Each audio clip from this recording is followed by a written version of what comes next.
Hello and welcome to New Platinum Content, where we're streaming Dikuth's Band of Merry Men, episode 24 today. Um, it's nice to have everyone come and watch us, and hopefully we'll be hearing more from you guys as we're just going to dive into it. Last time we streamed, the group had finally caught up to the tail end of the army that they had sort of been now tracking and finally figuring out was on the island, and tracked it to a village that they weren't entirely sure or knew about and knew how to get around. So they, following the lead of Chamali, they discovered what seemed to be the last remaining remnants of the tribes that had been used and taken on the island, being held captive by some sort of people and creatures. Upon discovery of fighting these guys, they were some sort of experiments of some kind involving extra limbs and greater powers than the norm, including a three-armed troll bursting forth from a room. The group managed to slay these beasts, and finding out that their rush actually caused the people they were chasing after to have to leave earlier than expected, leaving behind some very important people as well as some more prisoners.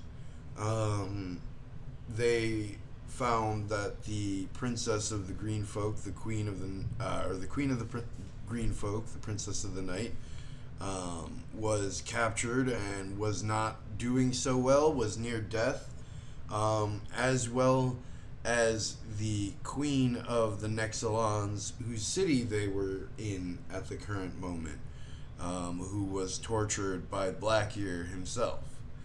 They released the captives and set out immediately, as upon healing the queen, some of them were rejuvenated and some of them were touched by a large pillar of shadow that appeared in some sort of ritualistic way. As the queen seemed rejuvenated herself, she marched after in the direction of where the army, or the remaining army, had left. They chased after, and upon hearing that someone had a plan, they caught sight of the boats, or a boat for that matter, on the ocean, with a small rowboat approaching it. Kovash then, launching into his plan, set off onto the beach, arms open, and begin hailing the two men on the boat. A conversation ensued, and Kovash began swimming to the boat. As he approached, though, the people that they were pursuing turned on them and launched a devastating attack amongst the tree line where the rest of the group remained scattered. A battle ensued, and upon discovering that they were outmanned, outgunned, and outsped for that matter, the boat took off and vanished off into the distance as the party regrouped and began to make their way back to the city. And that's where we pick up, as the group is now taking their breath in, bandaging and covering up what wounds they had, and making sure that the civilians who joined them in the fight were okay as well. What would you all like to do, as most of the people that are not amongst your party are now just heading back in the direction of the city that you just came from?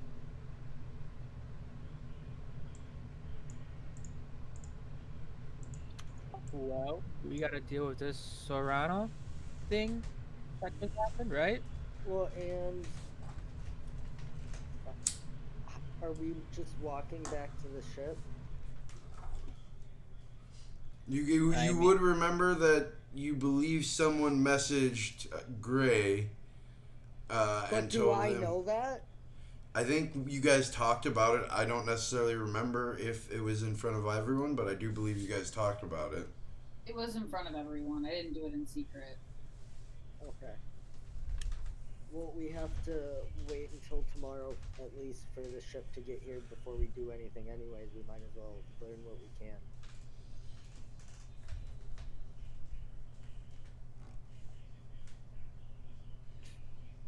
well, then I guess we should find shelter. Should we follow them back to their village?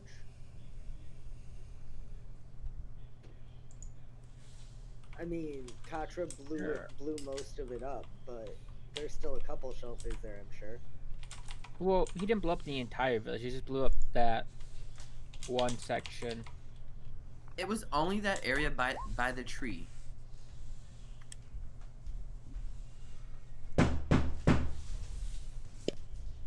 What's that good?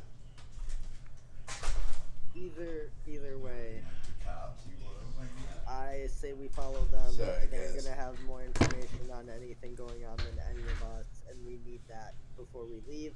And we need shelter, and they might be able to be willing to help us with that as well. I think we should just head back to the boat. The less time we spend on this island, the better. The boat is like 6 days away, but it's sailing around and we'll be here tomorrow. Is that right, DM? Gray gave you the estimate of a day or two, depending on waters. Either way, that will be faster than us walking back to the boat. I mean, if we head up the coastline, can't we just meet it? Probably. Do we know which way they're coming from? We could be making the journey longer potentially if we walk the wrong way up the coastline. I'll Did- throw out there that I had the steed, the spirit horse, after they had, gotten the gold and the treasure to the boat. I had it head up in our direction. The spirit didn't make it. Something's between us and them. Now, while I'm not going to say that the spirit can't keep full shape, only so long as it's not harmed like an actual horse, but there's something on the ground along that way. DM, what are the chances that these footprints on the beach are still there? They're still there.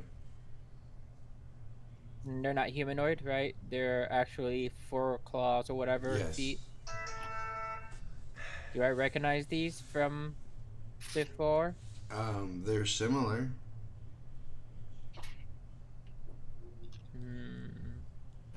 Dikuth is gonna start looking everybody over after the battle. How does everybody look right now? Well, for the most part, everybody that is not a part of the party except for Teliana has kind of disappeared into the tree line, and Teliana is leaning heavily on a staff, just taking you all in, apparently waiting to talk to one of you, just watching you at the moment. She seems pretty beat up. There's bleeding from several spots. As for the rest of the party, While she's just kind of like sitting there, probably just watching this conversation, I kind of lean over to her and I explain that we're debating whether or not we stay the night or walk to meet our boat. And I ask her if she'd be willing to let us stay in the village if it came to that. Katra looked bad. Like I would assume like 3/4 of his entire like robe set is burned away. Like one of his arms looks charred. Like he looks like he's just all around in a rough position. Kovash looks relatively fine. Simply despite the fact that it seems like that, the fire is now all good and done. He's still sizzling and smoking at a few different locations of his armor. Dikuth is gonna walk over to Katra first off, and he's going to kind of whisper into his hands, almost like he was blowing into like a cold set of hands. And then he's going to say a few words into him, and then just put a hand on Katra's shoulder and pump a cure wounds into him.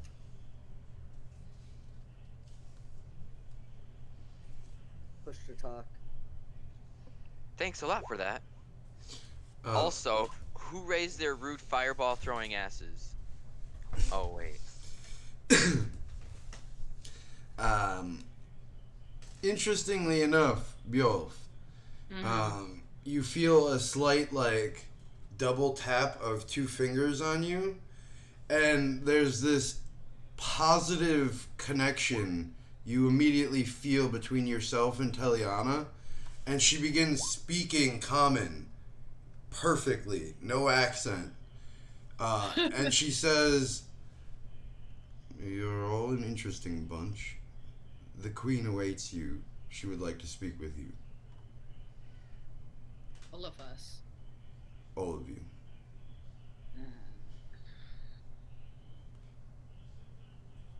And I've known her for many years. She has a temper, and it flashed when both you and you see her lift a finger from the staff and point at Katra. When you and that one had your display. Yes, I did notice that. Just a tip, don't get on her bad side. Mm. I'm gonna head back if you'd like to follow me there. And she starts walking away. I go after her. You all watch as Teliana and Bjolf begin disappearing after the rest of the party that had walked away earlier.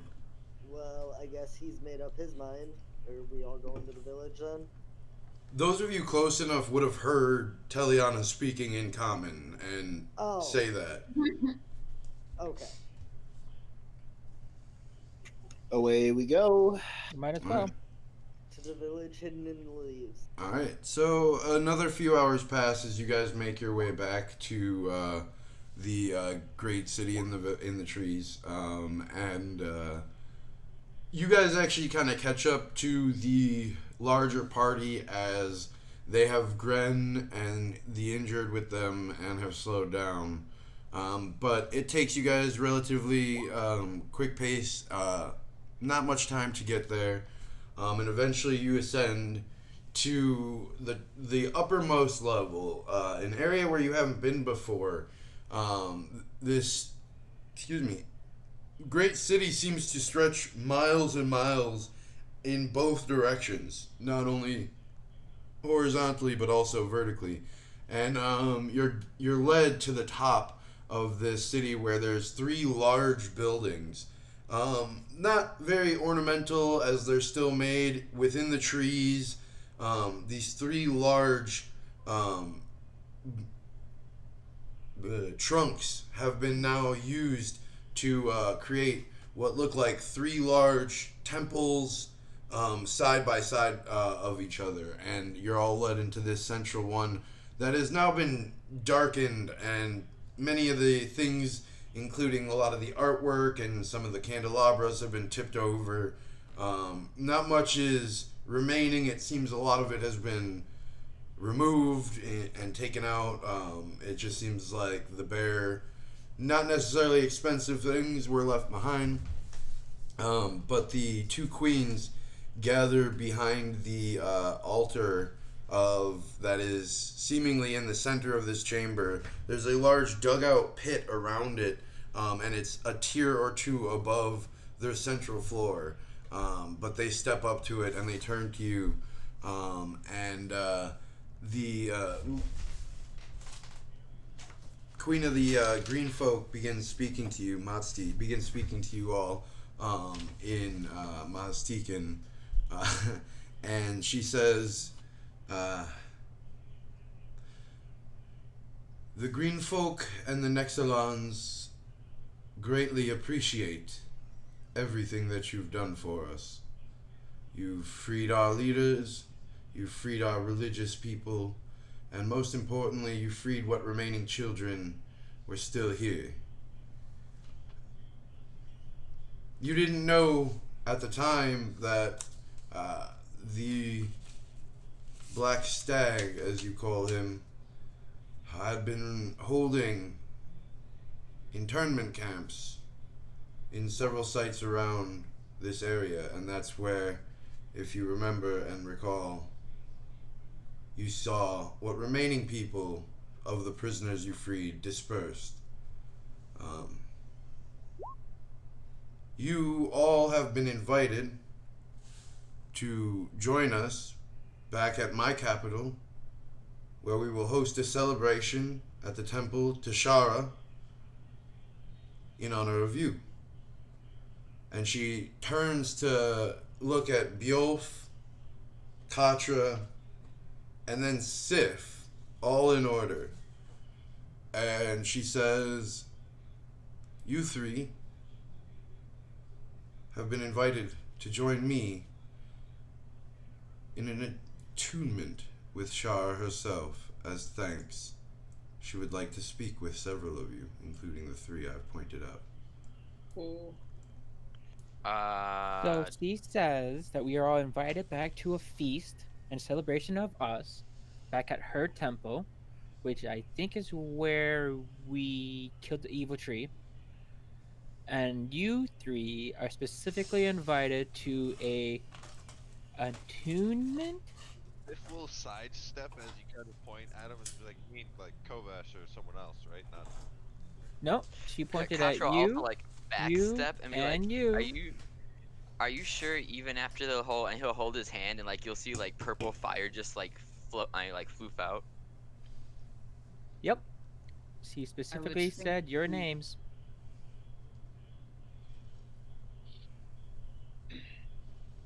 I don't know what this attunement is for, but it is up It to you means three if you wish to accept it. it means that Shar wants to speak with us. Who is Shar? That's dark lady. It says and just kind of starts looking off in the other direction.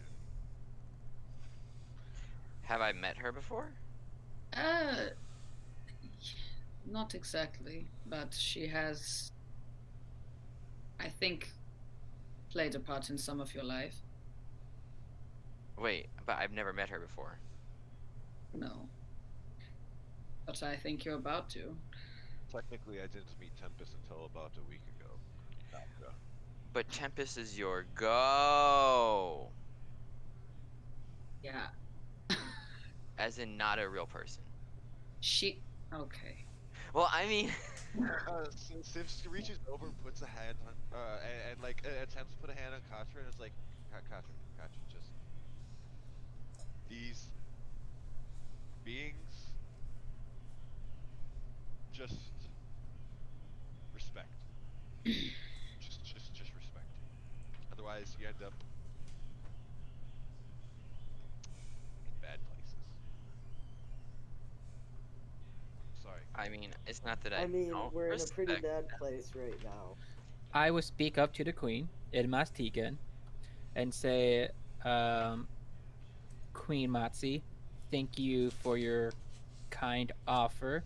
Out of curiosity, is your temple the temple that's 3 days? So we walked east, right? So that would be back northwest. I think you South. have that backwards. No, because northwest is where we had to go to get back to the camp from the temple, and I think we walked east from the temple. Nah, East. you had to walk north, at least somewhat north, Yeah, to it get was where north. you are right Okay. now. Okay. So you'd have to go south, southeast, southwest, or south, southeast to get back to the temple. Okay. So is that where your temple is? That takes 3 days to get there? If you attempt to go there by the usual ground route, yes. The usual ground route? You have a different way to travel?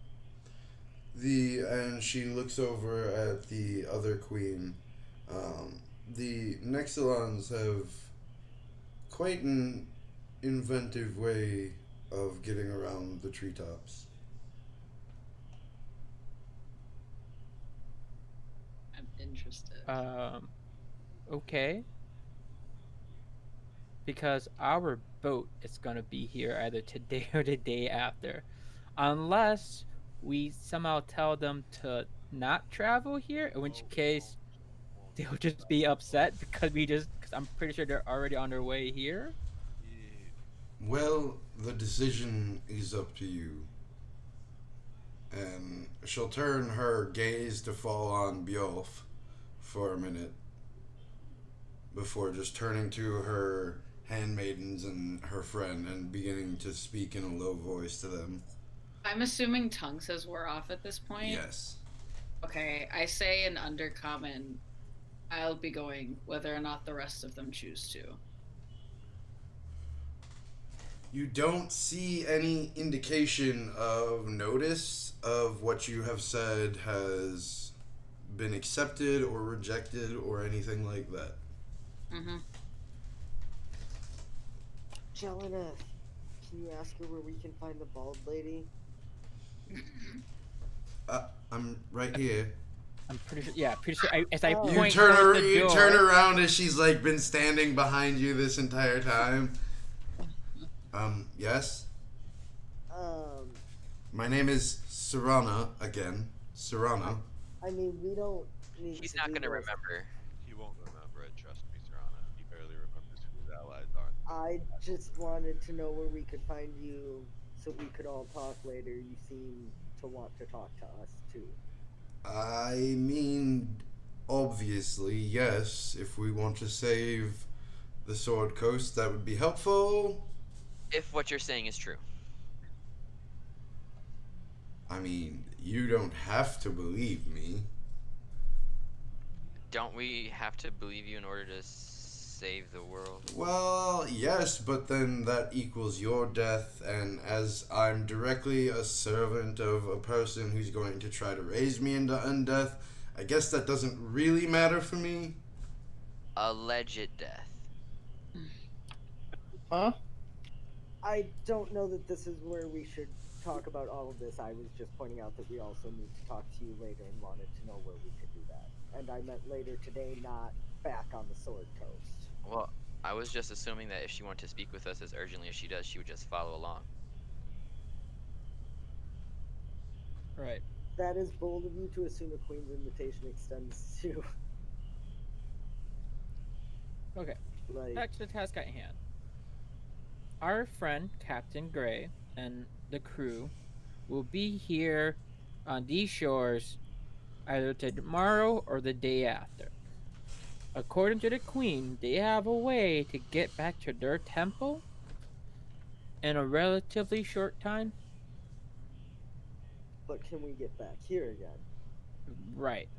That's the problem because it took us 4 days to get here. 5 days? 4 days.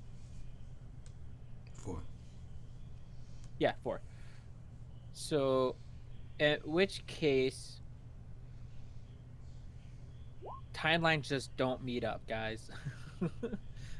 Are you really saying that your boat would go and leave you here if you were more than a day late? Technically, it's your boat. That's true. You're the ones that hired it, if I recall. Yeah, Yes, but we hired you would you. know more about them Your than crew. we would. Then I'm going to. Last They I wouldn't. checked, the crew had done much to merit trusting them in this regard, Jelena. I was gonna say they have literally all of our wealth. They That could too. just turn They could around just and like go. leave. They could just like leave. Like we could hunt them down and probably kill them, but they could definitely just leave and get a good head start. They're But not. I don't. But they don't have a large enough crew to make it across the vast sea. That, and I doubt Gray would. They're not the sort to go running off with. Yeah, they seem like an honorable crew. If So- we're gonna have the, I think worst case scenario, we can you talk to them again and tell them that they need to wait over here.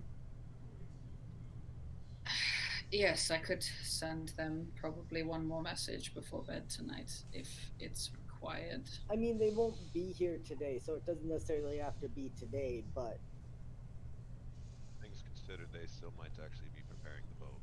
Remember that we're down some people.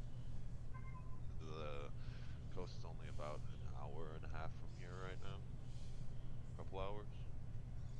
I asked the queen real quick. If we take this Nexilum route to the temple, would we be able to reuse that same transportation to come back? Yes. Oh, good. And I turn back around. It's They said it. about a 2.5 day travel using that route. Slightly faster, it's not extreme, but they use some sort of pulley system to slingshot this held group of people across a vast amount of distance pretty quickly. Nice.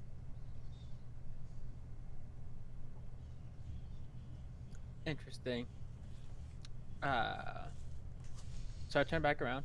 So apparently, this transportation that the Nexilum has is about 2.5, 3 days versus the 4 days it took us to walk. So they would still end Shut up up. here faster than we would be able to go down there and back. Okay.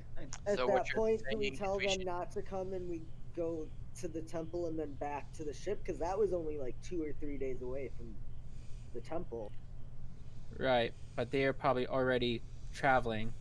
How long has it been since the battle started, DM? 4 hours at tops, maybe. Oh no, yeah, they're definitely moving already. Hearing this, Dikuth turns around to Serana and he points at her. He's like, "Didn't you say you can like teleport?" Well, yes, I can teleport to certain places. Like Yes, on but a the island? specific is a certain, or a temple is a specific place or a certain place. That seems like a very unreliable magic. Well, they might have to be familiar with What the do place. you mean? I can teleport to damn near anywhere on the Sword Coast, Guys, as long as it has a circle already placed. oh, Ooh, how does that work? Could you teach that to me? Give me a persuasion check. Katra is a sorcerer. Can I have advantage? No. Get out of here with But that. I'm very pretty. I don't care. you look like a dead person. A pretty dead person. Dead person. She Your just persuasion arches an eyebrow at you and says, I don't know if you could quite understand it. Wait, are you insulting my my intelligence or my spellcasting ability? Neither. And tread lightly with that answer. Neither.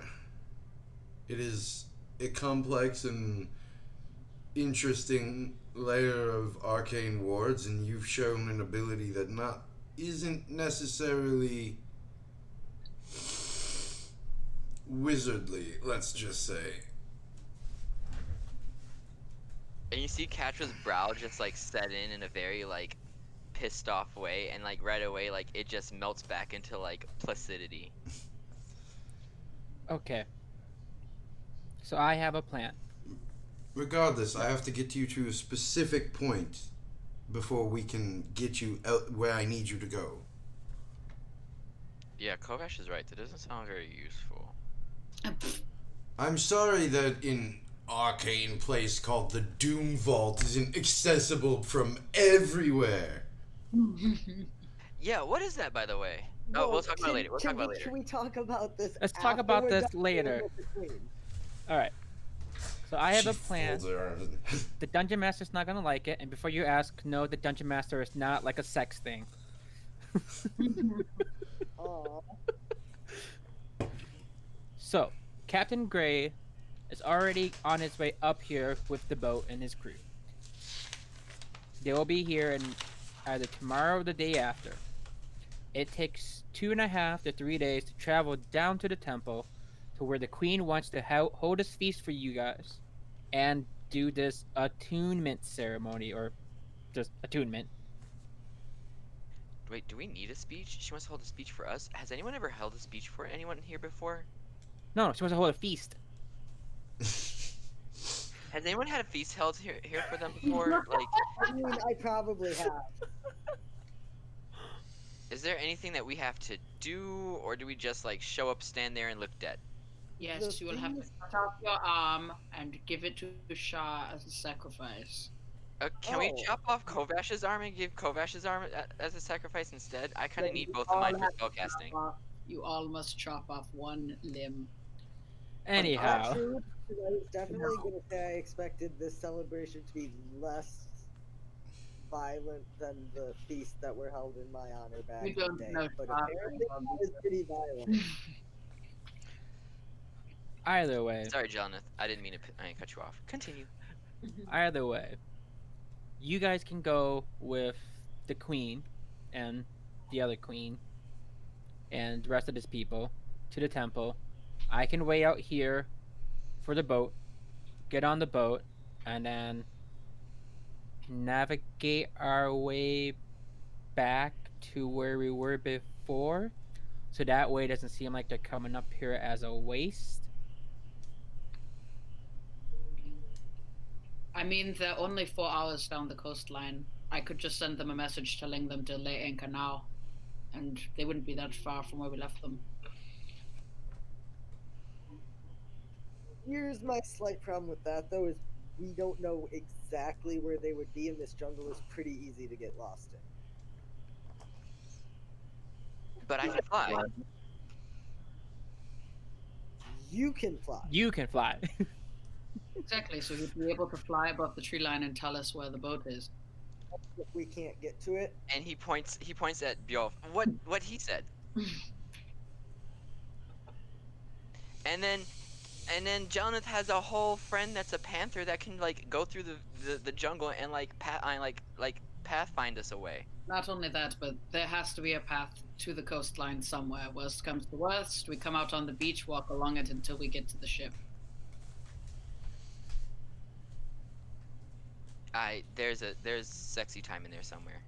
TM, correct me. Is part of this island not like tall cliff? No, it is. So, like, that may not work. That's what I'm saying. What if like they're anchored by the cliff side or something where we I'm can't? pretty sure we could tell them don't anchor by a cliff and they wouldn't. I can fly. That's not the point, Katra. He's trying to figure out how all of us would get onto the boat. Well, I mean, we would jump off the cliff and we would slowly fall to the deck. We're going to slowly fall. Well, it would be like flying, but because you guys are heavy, it would be mostly falling slowly. You don't have the upper body strength for that, Katra.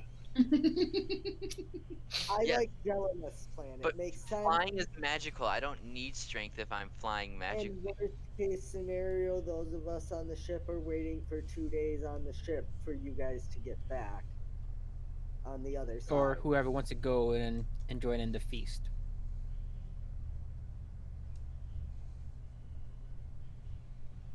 Sounds like a plan. Let's do it. Yep. Slaps. Let's do it. Okay, so I would turn to the queen. Who's now at this point like watching all of you argue with her head leaned back and tilted, just kind of taking you in and wondering what you're chattering about and bickering about, as she had just invited you to a royal feast and didn't see much of a problem with that. Hello, queen. I really want Jonathan to ask like a really arbitrary question. So some of our party members will take you on the feet. Will take you up on your offer of the feast. A few of us, or one of us, don't know quite who yet, is gonna stay here and wait for our boat to get here. Seeing as they will be here either tomorrow or the day after. At which point, so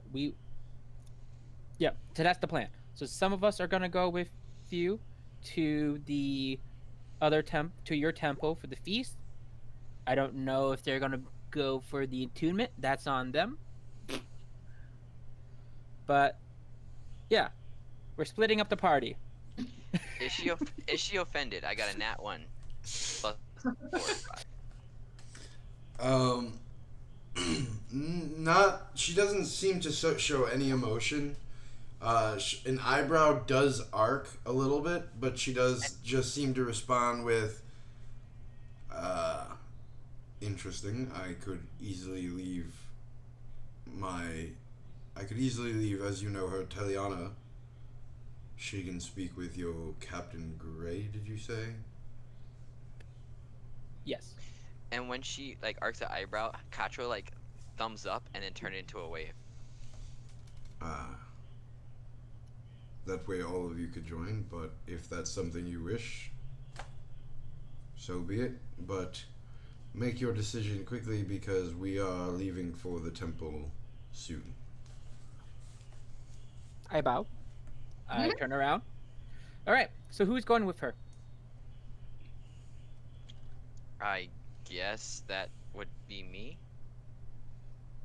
Well, she wants at least you three to go, as I point to all three of you. As I point to you, you, and it was Seth. of my decision. It was of my opinion or my understanding that it was my decision if I wanted to go, not if I had to. You don't have to. Just saying. So I'm choosing to go. Austin, you muted. I've been trying to talk for a while here. This is stupid. Thank you for that. At the mention of Katra, like, my decision, Sif just kind of walks over to the queen, just kind of nods and puts his arms behind his back in a respectful manner. So I'm taking you're going. Of course, he's a kiss ass. No. And Sif kind of turns and says, unlike possibly a few of you, I understand when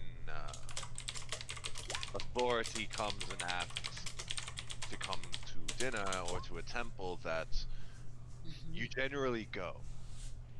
Yeah, like I said, a kiss ass.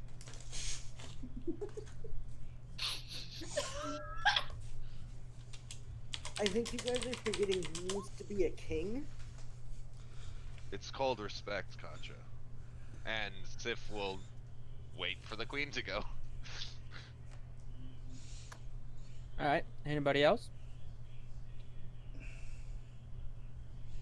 I'll I go guess with- I'll go. Oh, that's a surprise. I mean, it's a feast. Dikuth will go. We're not gonna get off this island any faster whether I go or not. So, on an unrelated note, does anyone have any like fighting or will to fight, like in case this feast turns, evil? Let's sacrifice the person who kind of burned a few people. Katra, that To sounds a like You you're see, asking you me see somewhere. Teliana also now fold her arms and like eyebrows furrow. Sounds like you're Katra, asking if they're gonna sacrifice anyone, it's gonna be you for. That's my worry. They wouldn't have invited you to this if they planned on sacrificing you. I would have invited me to this if I planned on sacrificing me. It'd be the Not easiest way to get me to come without me fighting, kicking, and screaming. Sif Not looks back at everybody Katra during all Not this. everybody is an underhanded, shady sort of person. Really? Because everyone I've dealt with seems to be an underhanded, shady sort of person. Just look at most of the people in this party. Sif just kind of looks at Katra like, I resent Right. that. So you four are going. Is Serana going with you guys? Or is Serana gonna stay here? As I look at Serana. Katra looks at Serana and bats his eyes at her. And you all watch as Serana turns and looks towards the queen and shrugs. You should come with us. And Teliana speaks up and says, the honor is extended to Serana as well. If she would like to join the feast, she can. And you said she didn't like you. He's going, I'm going. I'm starving, so I'm gonna go. The feast is 2 to 3 days away. Do you have food? I mean, yes. Can Sif I breaks have apart. some? Sif breaks out of his ration. We gave her food earlier. Yeah, not a lot. I haven't eaten in like 4 days, man. This is my last ration, to be honest, actually. She starts Guess so, gobbling more. Wait, I didn't? just think Oh you weren't no. hungry enough. There was definitely leaves Yeah, around that's the right. bunker. That's We right. ate I we ate all the was food that we hunted. in a That's right. box. Leaves. Sif opens So up the basically, box and pulls out the little like dried piece of bread. The queen begins heading off along Alright. with her, what is that called? Her Entourage? whole Attaché? entourage. Attendant? Thank you, Daniel. Thank you very much. Her Hey, whole attaché works. entourage. Teliana waits to see what you all are doing, and I want to go. I think the only one who wants to stay is Jelineth, right? Yeah. That's what I heard. All right. all right. Follows. So as you all take off, following, it takes you probably 20 minutes, 20 for 25 minutes to get to a much larger tree that is not being used as a building.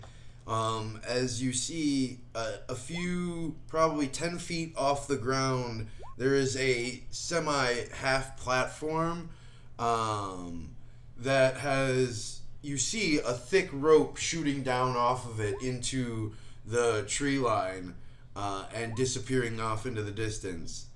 And you see attached to this rope is this thick wooden built kind of enclosed area that looks like it can allow people to stand there, maybe up to 5-6 people at a time, and would seemingly go down along this rope and off into the distance. They literally have a zip line.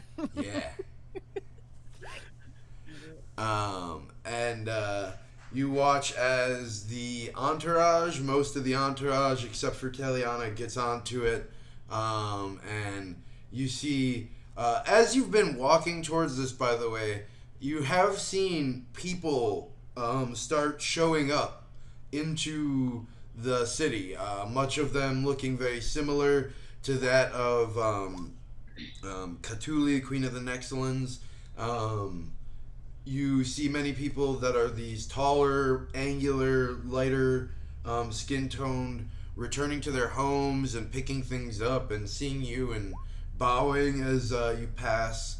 And most of them just seem to be very haggard and weary. Seems very war torn and very not well nourished as well. Many of these people seem on the brink of starvation. And a couple of them join you at the Queen's behest and begin operating this pulley system. And it fires off with a loud and you see the Queen's entourage just rocket off down this long rope pulley system and disappear into the tree line. And roughly 5 or so minutes later, you see the 2 or 3 gentlemen begin like working on this rope and pulling it back. And within minutes, the enclosed space has been brought back up to the platform that it started on. And then you see them pull even harder, and you watch as it gets shifted back, and you hear a loud sound as it opens up. And then the rest of you, and this process repeats as you all get into it and are fired at an extreme rate of speed through the tree lines, and having to kind of hold your arms up as several of these branches just as it appears that normally this would have been cleared out, but as what has been happening has allowed a lot of the underbrush to regrow back up. But nothing overtly bad other than some scratches from tree branches. You all make it to the next side. After about 300 yards or so, you eventually gained speed and then brought back up another ramp to where there was another system of pulleys being set up, and more people are starting to gather on this side of the trees. And you have guessed that the Queen and her entourage have taken it to the next. And this series happens for quite a while as you guys begin to vanish off into the tree line towards the Temple of Tomoa-chan. If there's anything you guys would like to do as your next couple of days are very much this brush of skyrocketing through the tree lines, with enclosed in a tight space, and then stopping at night on a couple of platforms to rest before hurrying off again in the morning. I would Catra- definitely like Oh. to. Sorry, I would definitely like to send a message to Captain Gray at some point, just kind of giving him a heads up as to what's going on. Okay. I could have cut the rope and kill all of them. With the hood up and everything. Sif during the first night probably just would have given a quiet meditative prayer to Tempest and would, after an elongated silence, just pretty much say at the end, um, get a hold of me when you are free, not swinging and beheading things or whatnot, when you're, sitting back relaxing, if there's ever a time. You get at the end of your long, quiet, meditative prayer, you do just get a slight adrenaline surge flow through you in response to what you've said, and a good feeling passes over you as you calmly finish your prayer in response. One last thing. At the end of the prayer, Sif will also, I've been invited to the temple, so maybe keep an eye when we go into this temple. Please, just maybe. If no one Religion else is, war. I'd like to talk to Serana at some point. Okay. I was gonna I'm say passing you a note, DM. Okay. during this time, Dikuth will attempt to get a piece of paper and a writing utensil from anybody that has one. Mine are occupied. Oh no. Yes, try to write while you're on a platform that's traveling at like 100 feet per second. While we're camped on the platform for night. Dikuth, could you possibly do me a favor? Yeah, yes. And Sif offers the light blue shield and says, I never had you identify this back at Kundrakar. And considering how it reacted in that fire-ish fiasco, I would like for you to check it out, please. What the hell is this? Where did you get this? From the Horde of the Dragon. What are you handing to him? The +1 shield from Kundrakar. Okay. You've been carrying this thing on you this entire time, and I didn't even realize it. No, I've been using it, to be fair. It's Oh. it's very well crafted. I barely notice it's there half the time. It served Jelinet well. Yeah. Kept her from getting. Oh, Contra would one make sure that second. he's always really close to Serrano whenever they get packed in. Kept him from getting. Kept Jelinet from getting. Yeah. You know what? Yeah. You know what? Yes. Please, just check it out. Sure. Yeah, Dikuth just takes the shield and he plops himself into a cross-legged sit.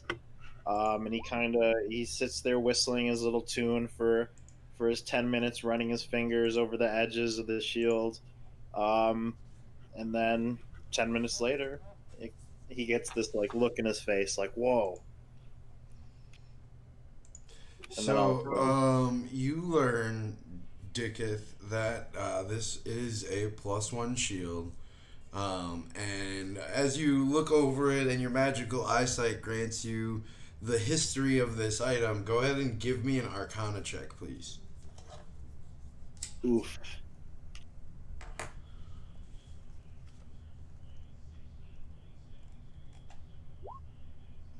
All right. You go over the shield with your magical enlightened gaze, and you learn the story of I Vote of the Snow.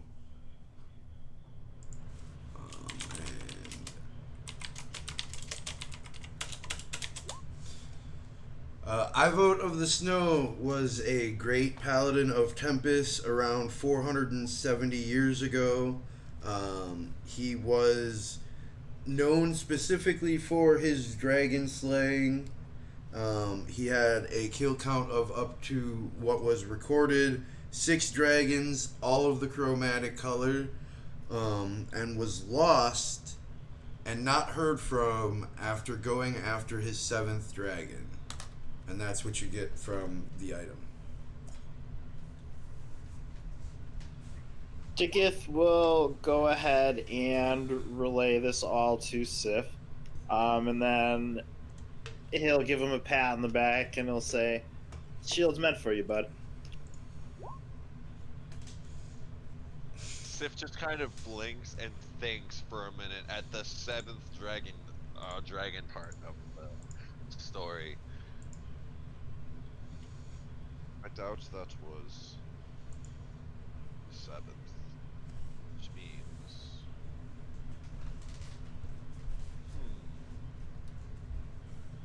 Yeah, that seemed like a pretty young dragon. I don't think if that guy was this master dragon killer, I doubt that thing got him. But it may have rested nearby where the one that did get him.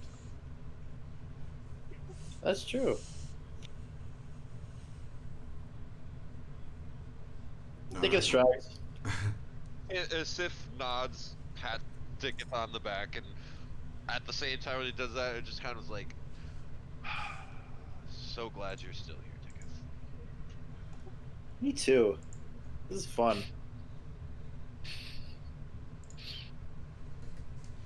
Alright. If there's nothing else, I had wanted to talk to Sarah. sure.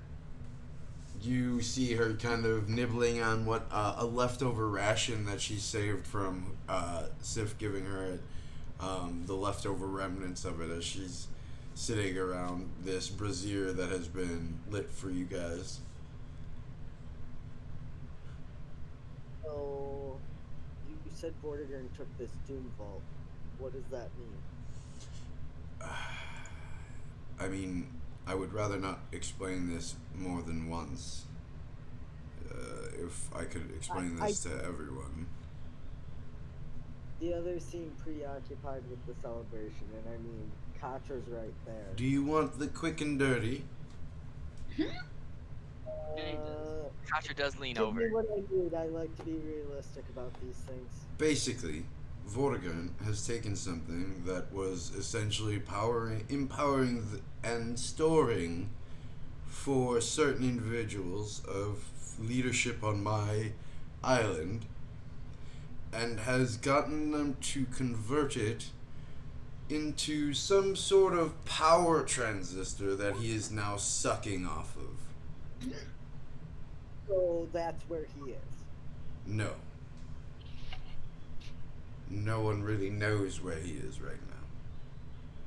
How is he sucking off the transistor if he's not there? I'm not entirely sure.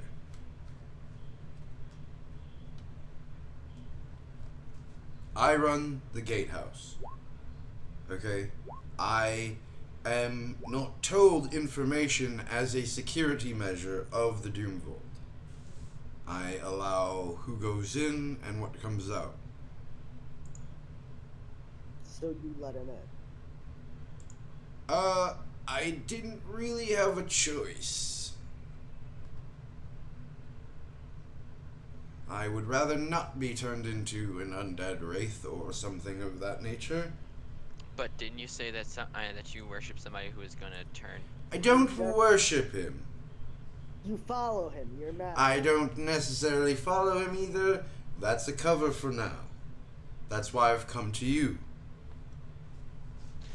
But didn't you say that he was gonna resurrect you as an undead follower anyway? Well, that's what they mostly do for everyone that is in that kind of business over there. You should know that.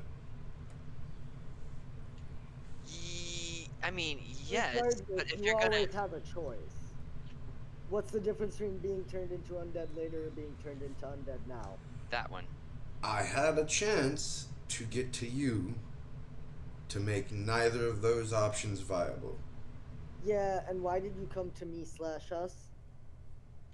I told you.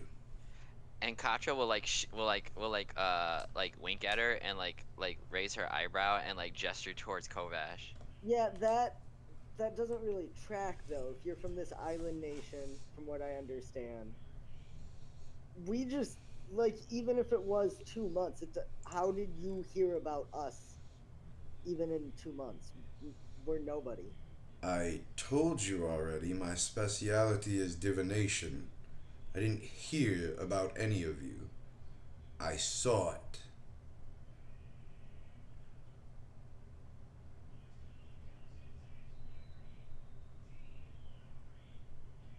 I mean, that's Also, all you're stuff I not. don't understand. Also, you're not the hardest people to track. I asked like I 4 people in Waterdeep and figured out that you were going after Mastika like that, actually. did we tell anyone we were going to Maztica other than this ship? Yes. There was To a the whole inn. There's inn. a giant inn who gave us the map to go in here, standing over the yawning portal. Yeah, Oh, that's literally true. everybody. Literally everyone. Literally, easiest thing I've done in my life.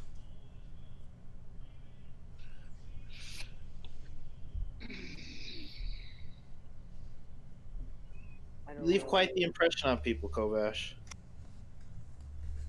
I mean, yeah, usually it's a impression that doesn't change ever. I wonder I can why. see that. I mean, usually the impression I leave in people is with my sword, but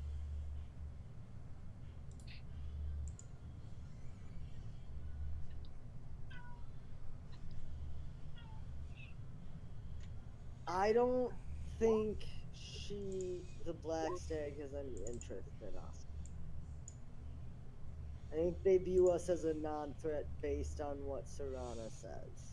I don't think that's true. They have a whole battleship with magical ornaments. Vortigern took Luskan. He brought the tribes down and took an actual fortified city. Of course, they have siege weapons. That that doesn't mean they have that warship for us. They have that Well, for they don't necessarily have siege weapons as much as they have giants. what do you call what they were just using to hurl fire at us? Well, that's their navy. I can't really speak for their navy. They didn't have to Those are use siege much of weapons. it. Nobody's Isn't- really seen their navy, actually. That's kind of been the worrisome part.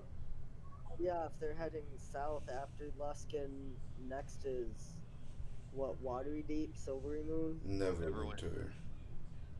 That's on the ocean, isn't it? Yes, so is Luskin, but they didn't use any of their boats to take Luskin. Maybe they didn't have enough yet. Or maybe it's somewhere else doing something else. For someone who came looking for us to save the world, you sure ask a lot of questions rather than give a lot of information. What would you like to know? I'm not going is if everyone is here is listening, you left one of your persons behind who seems to be the leader of this group. Oh, that's right. I'm Ow, sorry. that kind of hurts. I forgot she wasn't here. I would not have responded to her. I'm sorry. It's okay.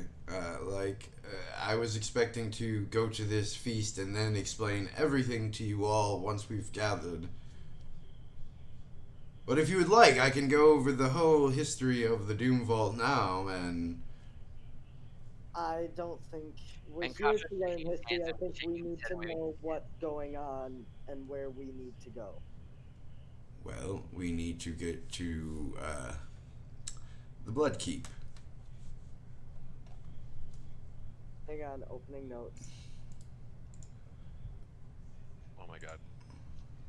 And what is this Blood Keep, or where is it rather?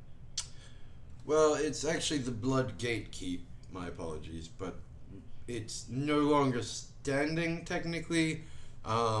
So around 2-3 years ago, a group of heroes such as yourself actually invaded into the Bloodgate Keep, destroying it. The Bloodgate Keep was the nexus to getting into the Doom Vault.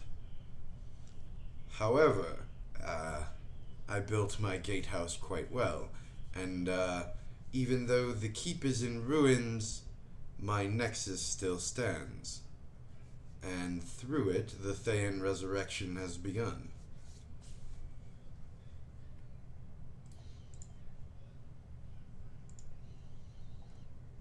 So this Bloodgate Keep is in your home country of Thay. No, the Bloodgate Keep is right outside of Daggerford, actually.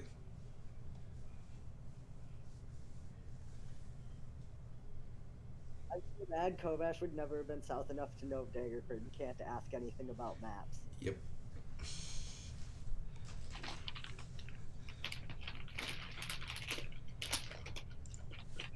So, what we can do is, like, if we can get to the Bloodgate Keep, I can then teleport you inside the Doom Vault, in which you can pick apart Vortigern and Sazamtam's experimentation. I thought you said he's not in the Doom Vault. No, but his experimentations are. And also figure out a way, and also what it is that is empowering him to demigodhood. I'm sorry, did you say demigodhood? Yes. That's a possible achievable thing? Didn't Oh, Jelena no. say something about the trees siphoning energy or magic or something? And You- wasn't you- that the temple? You do believe that the goddess of death herself was mortal once, right? I don't really follow religion, so I have no clue who the goddess of death is. You would actually. It's pretty common knowledge that the Raven Queen, and for a sorcerer, you'd probably know that she was mortal at one point, and somehow gained enough power to become an actual god herself. Steven. You can give me a religion check, actually, Steven. I was gonna give you a deception check instead. Sure, you can do both, actually. ¿Por qué no las dos? Nice. Religion. Huh? Well, she begins explaining to you that you hear her say, well, so there are several such gods that have attained godhood, excuse me, from being mortals. The Raven Queen is one of them, as is the god of Vortigern himself, Bane. Bane and his two friends achieved godhood.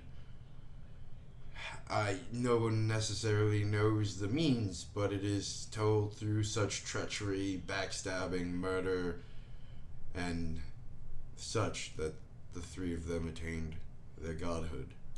Yeah, but like, Who were his two friends? who just decides that that question, but answer this question first. Who just decides that you all of a sudden like are a god? What factor is like, and now you are a god? Well, and she leans in close to you over this brazier and says, I don't really know the answer to that, but in several of my visions, there's been this source, this power, this being far greater than anything ever before, and it just watches over everything. What color is its eye? There is no eye. So then how do you know that it just watches? I just get the sense that it's watching me, so I assume it's watching everything. Well, but that's really like eccentric, But isn't do it? you Like, get just 'cause- that nothing else in existence has ever watched me during one of my visions? Oh, I was gonna say I'm watching you right now. I'm not having a vision And you wouldn't also be seeing my spectral eye. Correct, but I could watch you have a vision. Are you doing this just to be annoying? No, I'm just trying to understand how this works. But that's not helping you understand anything other than being an ass about the playing of words. No, I'm thinking about maybe trying to Wha- invent magic. And I'm kind of getting a good positive reaction that I'm not going to teach you teleportation spells. Just to confirm here, we're gonna go to this feast, then we're gonna sail to Daggerford, it sounds like, and go to this Doom Vault to try and destroy this weapon, transistor, whatever you're talking about, and hopefully find someone who can point us toward the real goal. You see Katra raise his finger and he says, "Funny story, did you know Daggerford is actually on the south bank of the river?" What do you mean? I've never been that far south. Serana turns to you, Bjolf, ignoring the two idiots for the time being, Yeah. and says, they're known as the Dead Three. And you can give me a religion check as well if you'd like. I would like, yes. Sif, if you're up and listening and you would have been out of your prayer, you can also give me a religion check if you'd like. Not amazing. Ah, come on. You've definitely heard of, well, you both have definitely heard of the Dead Three. It's a collective of three death-themed deities. You have Bane, the Lord of Darkness. You have Baal, the Lord of Murder, and Merkel, the Lord of Bones. And from your checks and your knowledge, the three of you would know that these three were powerful mortal adventurers a long, long time ago who, seeking the path to godhood, figured it out. They are now known as the Dark Three, the first to ever attain godhood as being immortal.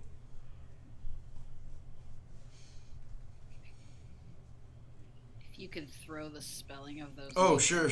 That would be amazing. Actually, Bane is the Lord of Darkness. You have Baal,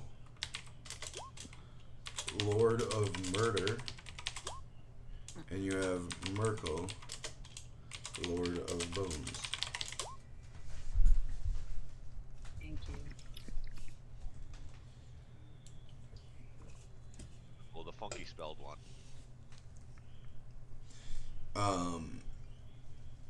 You can give me an Arcana check, Steven, Katra.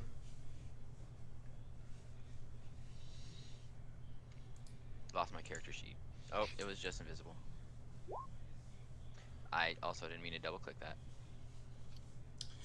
You would know that. Double checking.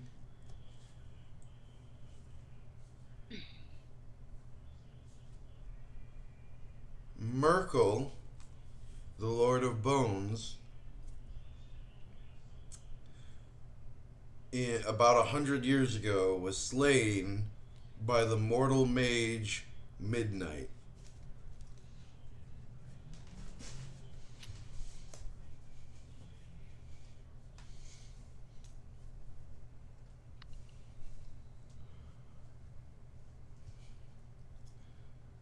I can't hear you, boss. Did you tell me how long ago? You estimate about 100 years ago. Wait, so he's a recent god ascension? No, he was Merkel the god, after having ascended godhood for a long time, was slain by a mortal mage named Midnight.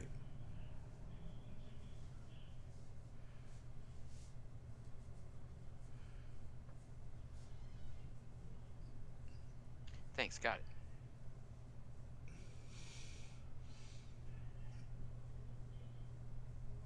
All right.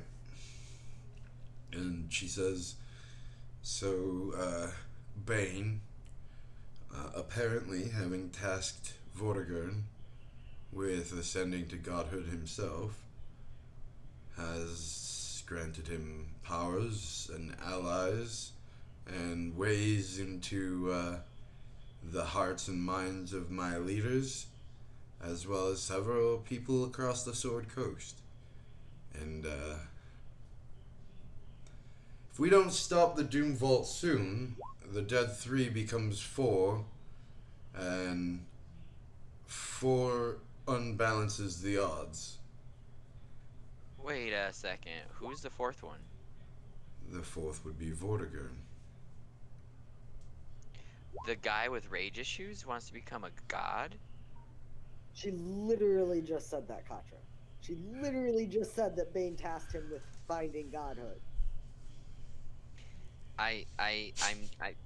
Kovash, thanks. I was coming to a realization that, like, that shouldn't be a god that I guess anybody wants to worship. Well, some would say that the god of those 3 in the first place would not be wanting to be worshipped, but you know. Well, The weak flock to the strong for support.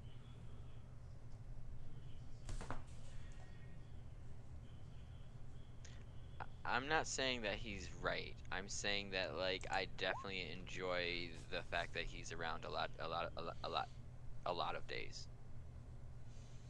And I can't carry a lot of stuff. But you can fly, Katra. Sif says from his quiet. I mean, yes, I can fly. I can also shoot fireballs. He Yeah, maybe don't talk about that around these people. Fire or fireballs or flying? Fireballs, maybe. Just, it's been less than 12 hours. 100% agree. Nah, they don't speak the same language I do, so it'll be okay. Some of them They do. seem to be able to suddenly know our language by, poking one of us. So, Jonathan, while this is happening, what are you doing for your first day of alone time? Just me and Chamali, right? Yep. Well, for the most part, it's you and Shamali. Where are you? Are you staying on the beachhead, or are you going to? What are you doing? Well, he said he should be here Because the next night or the night after. I'll let you know.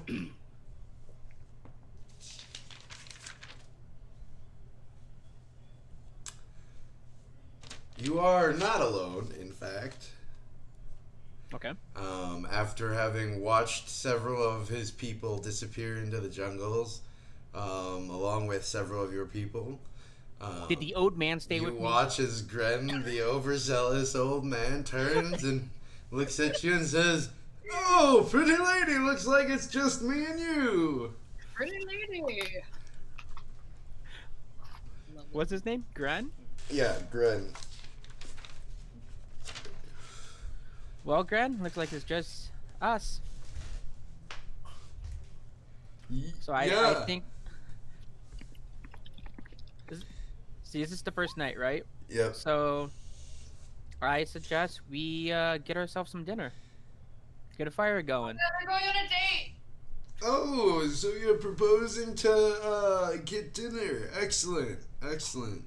Yeah, because you haven't eaten. Should and- I set up a fire on the beach so we can have a nice setting as well? Yes. Candles, candles. I think this just got very sensual. No, because the beach is wide open area, and it's sundown.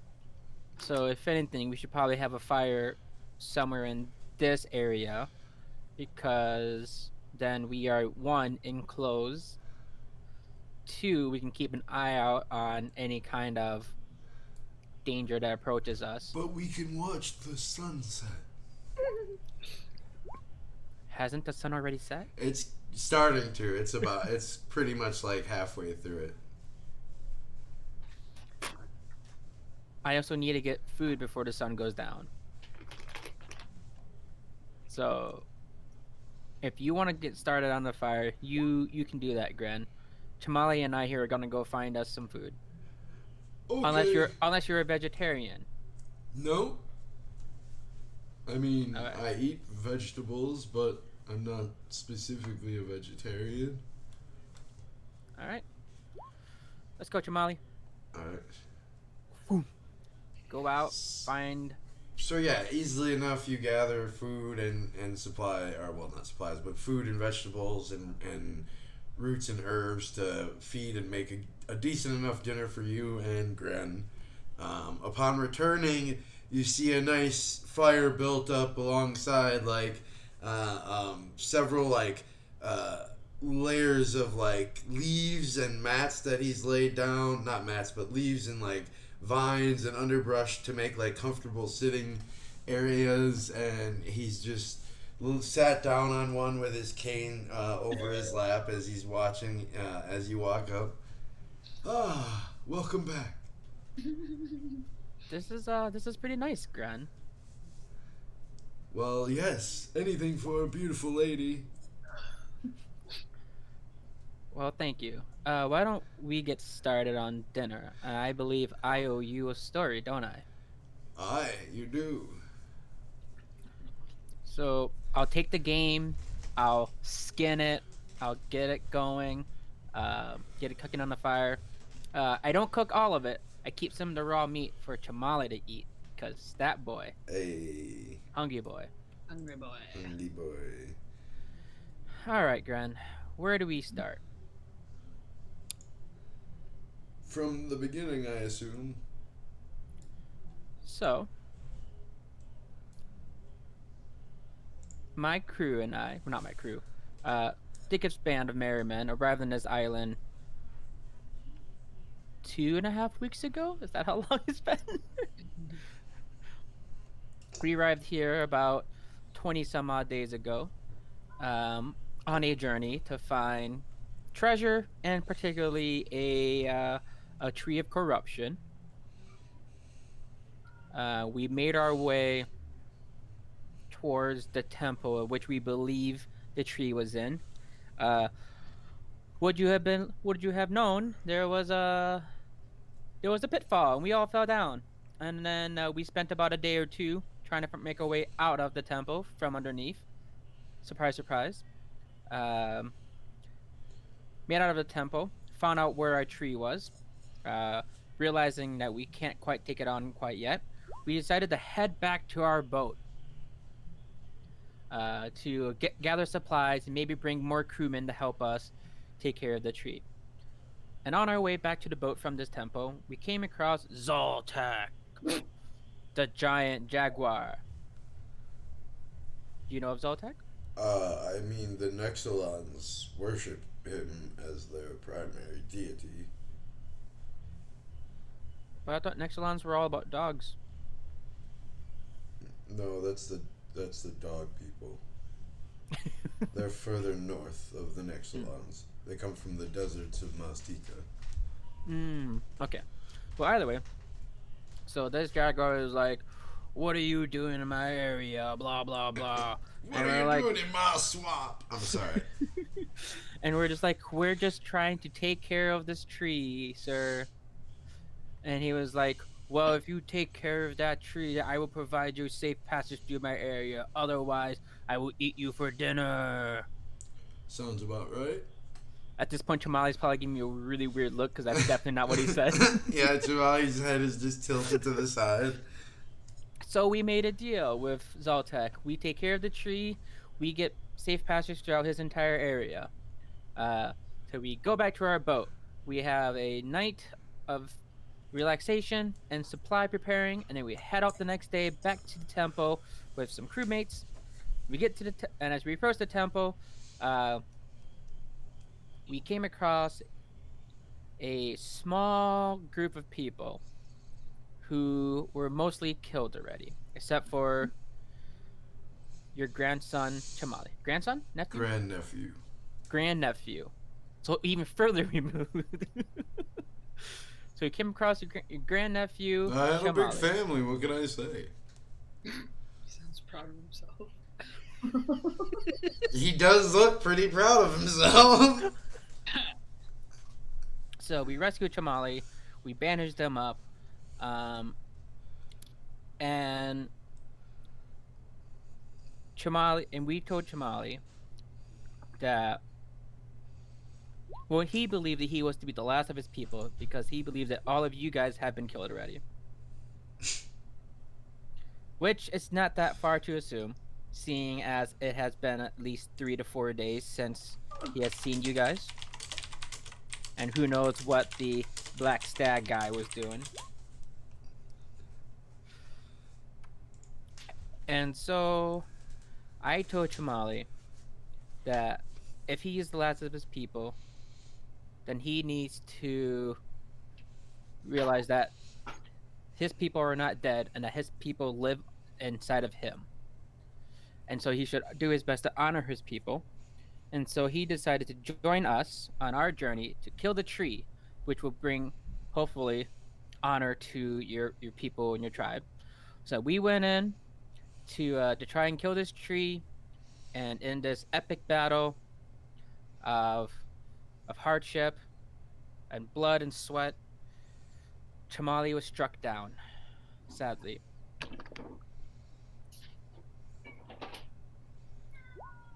Now we gave him a warrior's death, or a warrior's burial. So do understand that, and he does walk along. Excuse me, and he does walk alongside with your goddess. Shara. Yeah, that's her name. But before we left the temple, weird thing, the temple was rebuilding itself. Have you ever seen that happen before? Real weird. Like, we killed the tree, and the temple started to like reassemble itself. I don't know or claim to know anything about anything other than shooting a bow. But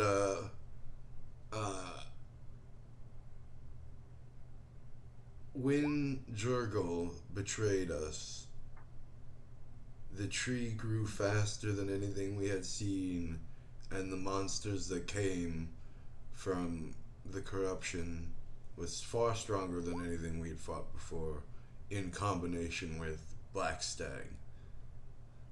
Jorgul? Is he your high priest?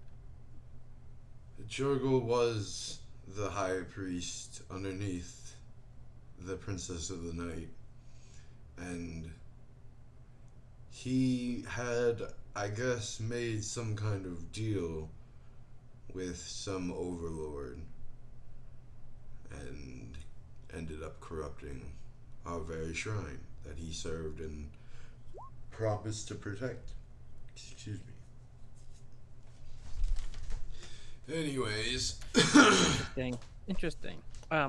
Anyhow, afterwards, Zoltek approached us as we were leaving the temple, saying that he could feel his dominion coming back, and that and he sensed a bit of worry in me. And I told him about how we lost a great warrior who we believed to have been the last of your tribe. And so Zoltek bestowed upon me a boon, which is part of his essence, so that way I may learn and keep your culture alive inside of my knowledge, inside of the history that I pass down. And so that is where, as I put my hand to Chamali, that is where Chamali comes from. One of the sons Zoltek, who carries on the spirit of Chamali. You see a small, tear had gathered in his eye as he nods and says, "Know that our kind and our people really appreciate what you guys have done. We only wish that we could have been more help and faster. Maybe the Queen has plans to rescue the rest of our people. Hopefully. She'll need a new Ranger General again. Maybe I'll take up my old position. Who knows? Maybe I'll go with you, Rowdy Band." I mean, you've talked about exploring the world, and that's That I have. That's what this crew does, is they explore the world. start planning. So who knows? Maybe they could use an ode, not an ode, a experience general That's as part better. of their crew. You know, I see that you yourself carry a longbow over your shoulder. I do. It's not from my people. It's from a sister tribe, but it has proven useful over the past couple of weeks. Can you show me your firing technique? Maybe I could impart a little bit of my old man's wisdom. Sure, why not? Um, so I would take down I would pull out the bow. I will look for a target that's just at the edge of what my normal range would be, Okay. just to kind of show off a little bit. I'll drop. I take a deep breath, pull it back, give him a small wink before I let go, and let the lightning loose. Nice. So, yeah. Well, it's easily enough. You're aiming at like a tree or something, and your arrow skyrockets out of the bow with that sizzling, zapping sound. And as it connects with the tree, there's that loud. There's that second before the loud thunderclap. Then you watch as part of the tree explodes, and He probably couldn't part hear of it collapsed, and he's like, his eyes are his eyes are blinking fast as he stared right at the target, not really expecting the explosion. Oh wow, that's some bow you have there, or was that you? That was the bow. It's all the bow. I'm simply just the tool for it. Well, let me show you something. And he like moves your hand placement, and it fits into the curve of this bow better than how you had been trained to hold. And he motions, fire again. This time, don't use the lightning if you can. Sure thing. I'll fire again. No lightning. Okay. And as you fire, you feel the weight of the bow is lessened as the tension is increased on the string from how you're holding it. And this allows you to hold it at a better angle and at much longer. And as you zero in, it's almost such a fluid motion that you feel and watch the arrow right on target perfectly. I do still have a couple tricks up my sleeve. And as you guys eventually like keep going over this, and he keeps pointing out, you can actually take the +2 to damage with ranged weapons. Oh. Ooh. Push to Fighting talk. style. Archery. That one. Yeah, I think the ranged weapon is actually +2 to attack. I think. Yeah. So +2 to attack, not damage. Yeah, dueling is the damage. Yep. Yeah. +2 to attack. That makes sense more, anyways. So I'm all right with that. And that over the next couple of days, your aim improves even more so than it ever has. And that's where we're gonna take our break real quick. And before we get into this next heavy part. So yeah, you can take the archery feat or fighting style, I forget what it's called, as Gren, the Ranger General of Tomoa-chan, shows you the ancient green folk archery style, Nice. which is exactly what they're known for. Actually, is their longbowmen. So, and we will take a break here, and we'll just do 150 for now, and then we'll be back for some heavy role play and see what you guys actually get out of Serana. And Whoops. did it work though? Yeah, it worked. It's +10. Excellent, nice. And we'll see what happens from there. So thanks everybody who's joined us so far. We'll see you in a little bit.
Welcome back to New Platinum Content as we stream Dickest Band of Merry Men, episode 24.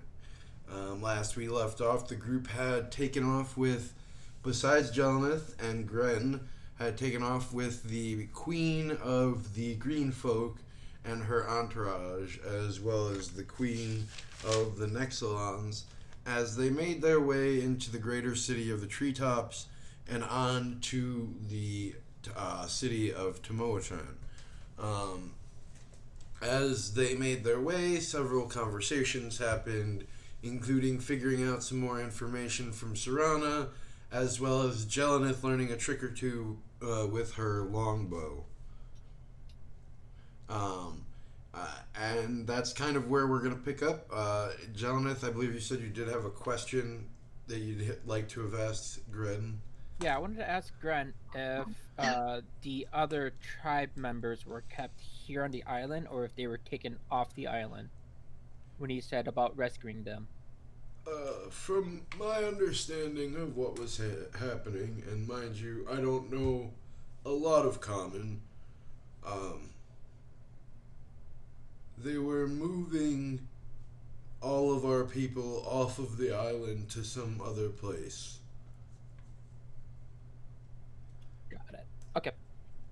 Only they apparently tried to kill as few of us as possible, but those who resisted overtly were slain and tortured and used for some sort of magical experimentation. Magical experiments. Nah. Interesting. I don't know, but there were never any of those large green things here, and definitely no werewolves. Oh, so you know what a werewolf is? As I look at Chamali, see, werewolves. You just hear like a grumble in the background. I don't. Though in all my years, I'd never seen any of those creatures on this island. I had heard from a roving adventurer party that tried to set up a fort on the northeastern side of the island before the dog people got to them. That oh boy, I forgot what I was saying. What were we talking about? You were telling me about your glory days back when you were the general. Oh yes. I mean, there were many, war parties that were sent out from Tomoa-chan and along the coast. I've experienced many victories in my days against the dog people. They are a vicious, cruel clan that likes to subvert and be sneaky. But although they worship the dog people, they never had any people turn into dogs. That was a first for me. And then he just goes on to rambling about many different stories of him hunting and being in war and fighting these dog people, and him and how much he loved wearing his eagle armor and all of that, so on and so forth. Then we'll go back as you all were getting ready for the night. You all have been chatting pretty much incessantly with Serana, and at that point, you all had watched Teliana kind of walk over from their little party around the two queens and just look over a couple of you and say, the queen says you should probably rest. We're expecting to get up early and move quite quickly tomorrow. As she just turns on heel and returns to the party.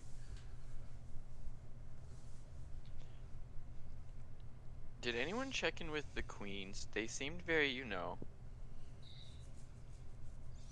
snap to, let's get everything done. Not very queen-like, right? I mean, I've never really met a lot of queens, so it could be very queen-like, I suppose. But that's not what I would assume a queen would be like.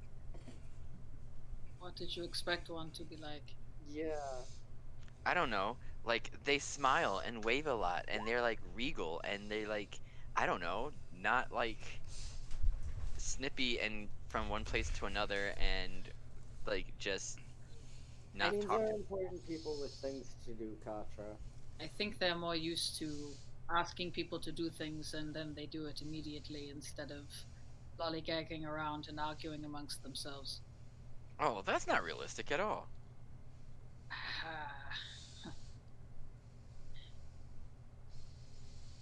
Anyways, Kovash goes, is there like a tree nearby or something that he can sit against and knock? Oh yeah, I mean you're literally sprawled in between several trees at this point. Excuse Yeah, me. just goes to his normal sitting up. Sure.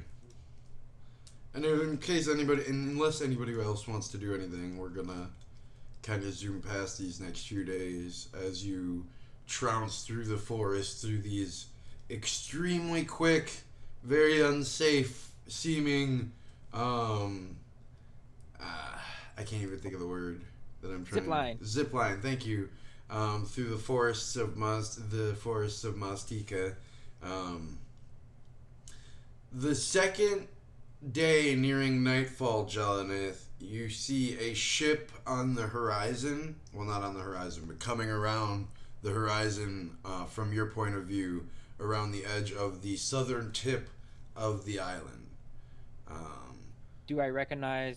I don't know if I can see it. Would I be able to recognize You're the flag pretty. that's flying? Yeah, you're pretty. You're able to recognize. Oh shit! It's been so long, guys. The Howl of the Night. Now I tell Gren, this is when we set a fire on the beach. Oh, Signify. as Yeah, we need to let them know that we're here.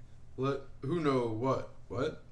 As I point towards the southern tip, towards the boat. Oh, is that your boat? It is the boat that I chartered. You So- just see him look you up and down with a new form of like respect. Okay, and he like you see him start hobbling quickly onto the beach to set up a fire. Couple hours pass, and eventually, you see the ship anchor, and a rowboat is dropped, and you watch as a large dragonborn male is dropped down onto the rowboat along with two human men, and they begin rowing towards you. 20-30 minutes pass by, and they eventually slowly row up to shore and drag it on, and you see Captain Gray and Booker and Bromley. They walk up to you, and you see them wave. You see Booker and Bromley waving as Captain Gray walks up to you and says, "Good to see you walking. How goes it?" Feels good to be walking. So as you can see, as I point to the destruction along the forest front, you have missed all the action. Well, looks kind of. Is everyone alright? Where is everyone? So everybody else is, I guess they are, what's the proper word I want to say here? Partaking on a feast. There's a lot to tell you, but You see his eyes like squint as he stares at you hard for a second. He rolls a pretty high insight and gets the sense that you're telling the truth, but he still says, "A feast? What do you mean, kind of feast? I thought you were here destroying trees." yeah, we did that, and then we saved a princess. Oh? Yep, and apparently another queen. Didn't know that. Either way, so this here is Gren. He doesn't Hand speak. waves. He doesn't speak our language. Hello, And, Gren. And you just hear Gren say, "Hello!" in like a very crazy accent. You know, I probably should have worked with Gren on learning to speak more common. And Gren turns to you and he says, that's one of the words I know, but that's about it. And this is my companion Chamali. I'm pretty sure at this point you guys are aware of all of the jaguars that are on this Booker island. and Bromley filled me in a little bit about what happened. You'll have a lot to talk about, and we've already started splitting up the shares and everything for you. So, Yeah. that'll be nice, but we're ready to go back whenever you are. We should probably head back to Waterdeep or Neverwinter. Not quite sure, but the waters of this time around the year are starting to get more treacherous, and without the full crew, I'd like to be home. Yep. So why don't we head on back to the ship, and I can tell you guys, I can regale you guys in details over dinner. All right, let's get back on the ship then. Is Gren coming with? Yeah, I think Gren's coming with us. He seems like he wants to explore the world. All right. So you all get back onto the rowboat and head back to the ship. I keep a careful eye on Chamali because I think this is his first time on a boat.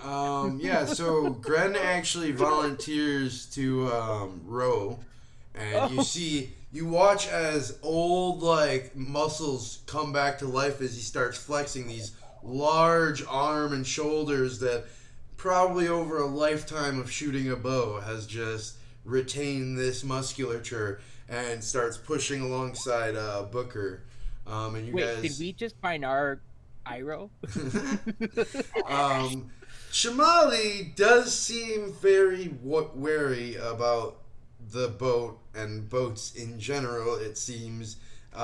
He began sitting on one of the row seats and was there, but the minute the boat hit the water, he was in your lap, fully shoulders, front paws on your chest and shoulder, digging in, and back claws holding himself up, and his head wrapped behind you as he starts shivering.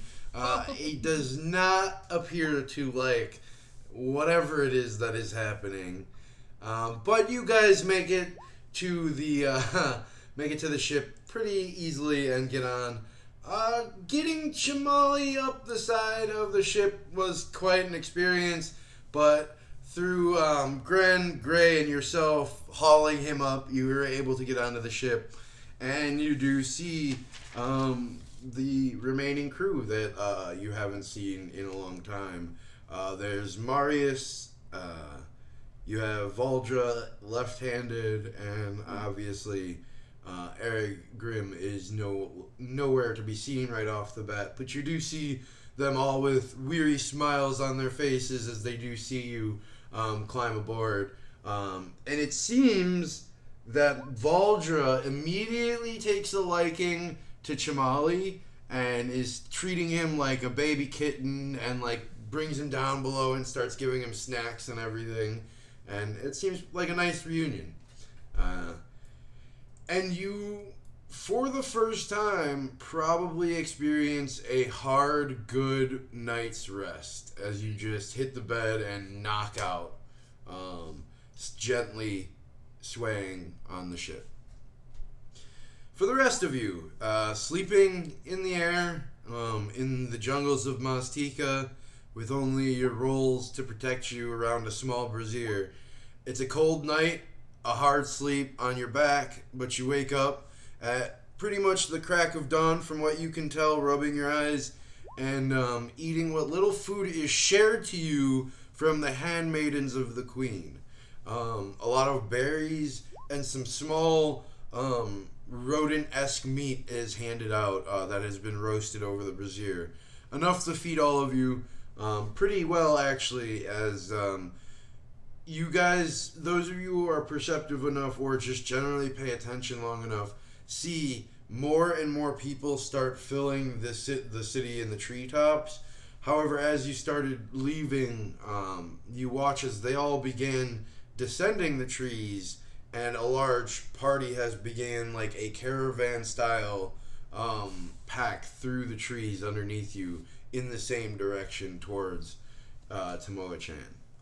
But after a while and after a couple of days, you guys reach your destination as you all realize that one of these platforms had basically been probably 500 yards from where you had first set up camp upon viewing the city of Tomoa-chan.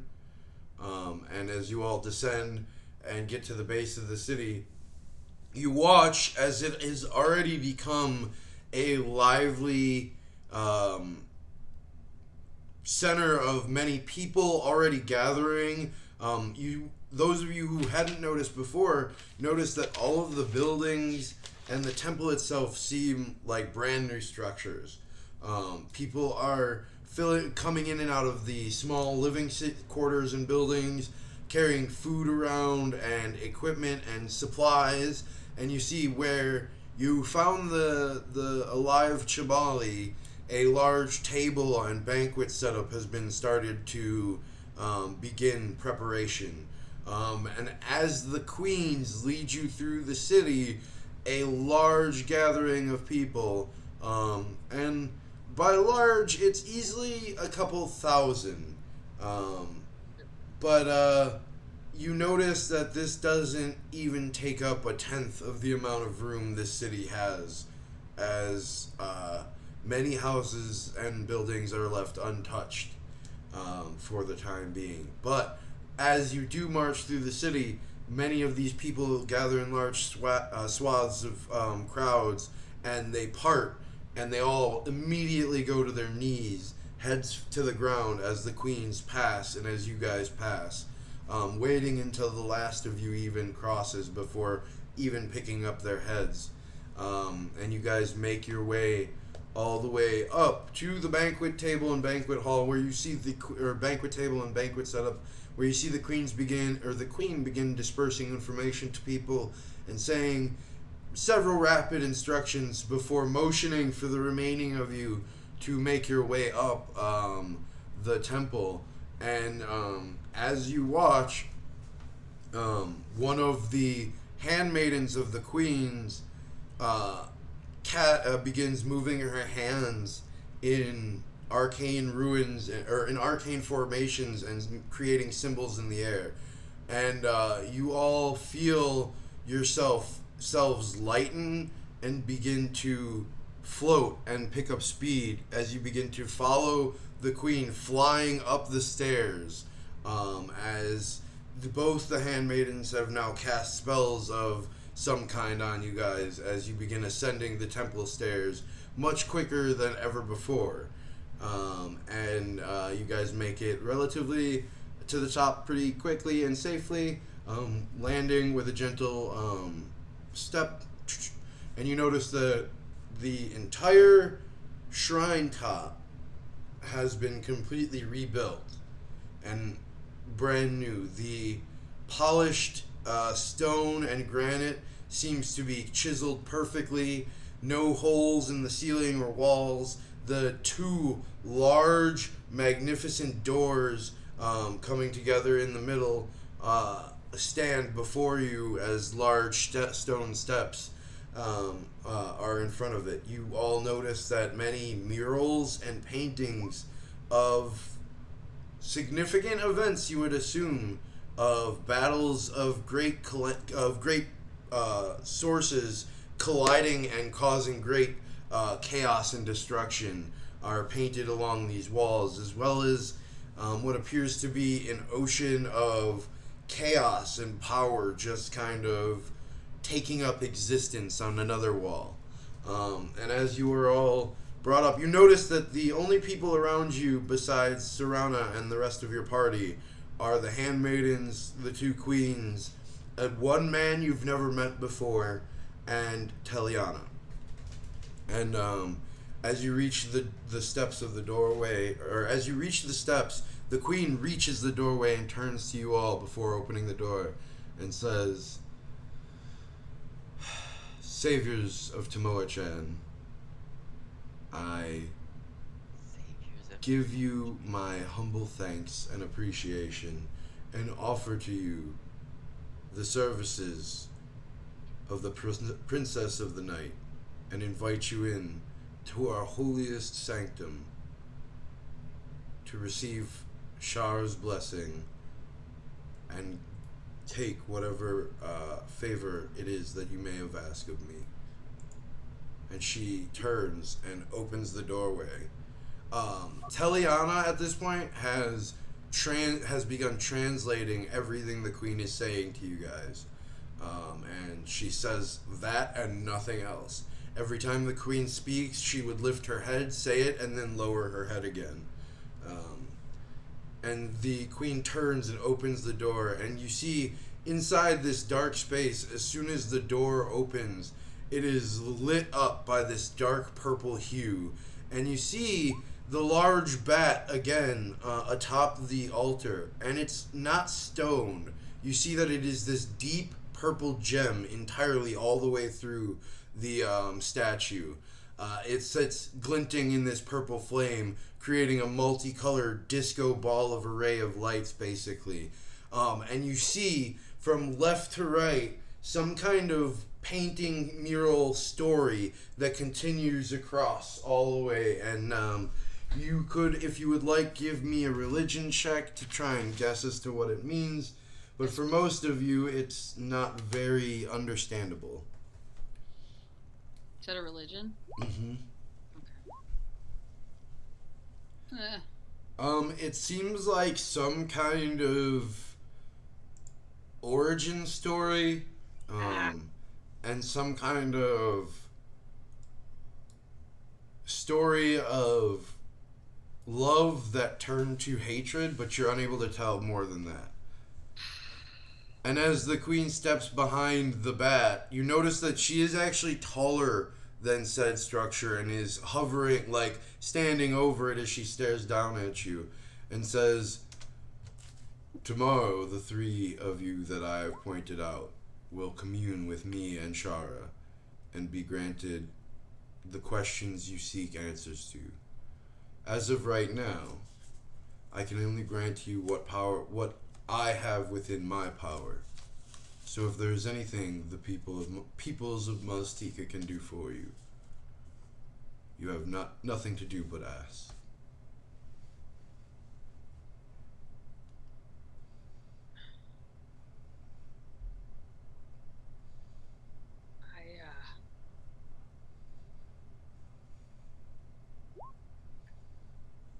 Oh, I lost you there a little bit.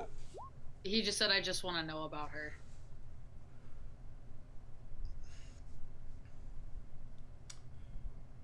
What would you like to know about her? He kind of like holds his hands up. Anything, everything. I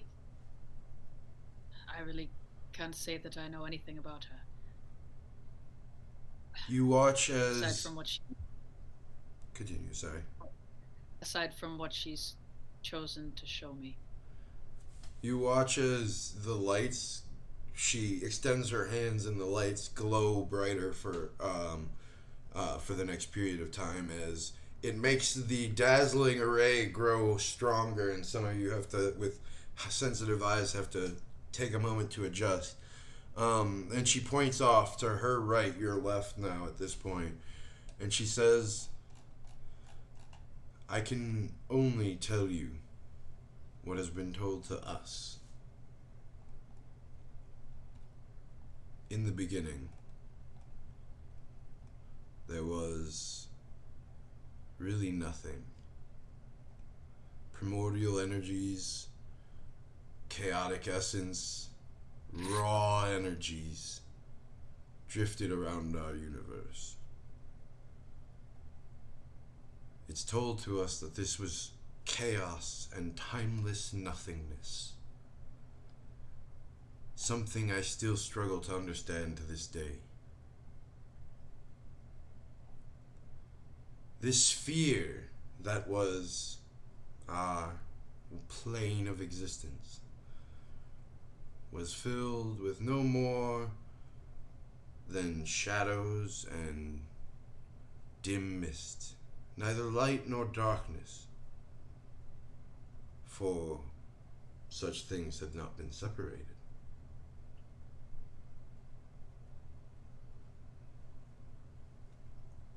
Now, we know, and those of you hearing the translation part have to wait a moment, as she seems to skip a word that is said. But those of you who are listening through the translation only hear this sound. Bjolf, you understand Undercommon as Shadavari, and I'll spell that. She says,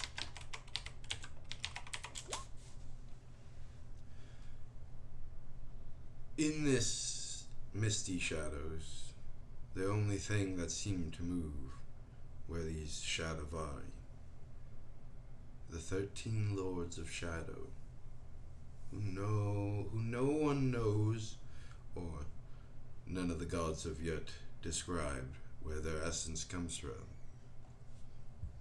Now, she points again to the wall, and you see this chaotic, ruinous remnants of just energy and primordial essences twisting and coiling around each other, give way to a picture of a sliced down the middle object. On one side, there is this bright light, moonlight structure with a beautiful, pale-faced woman.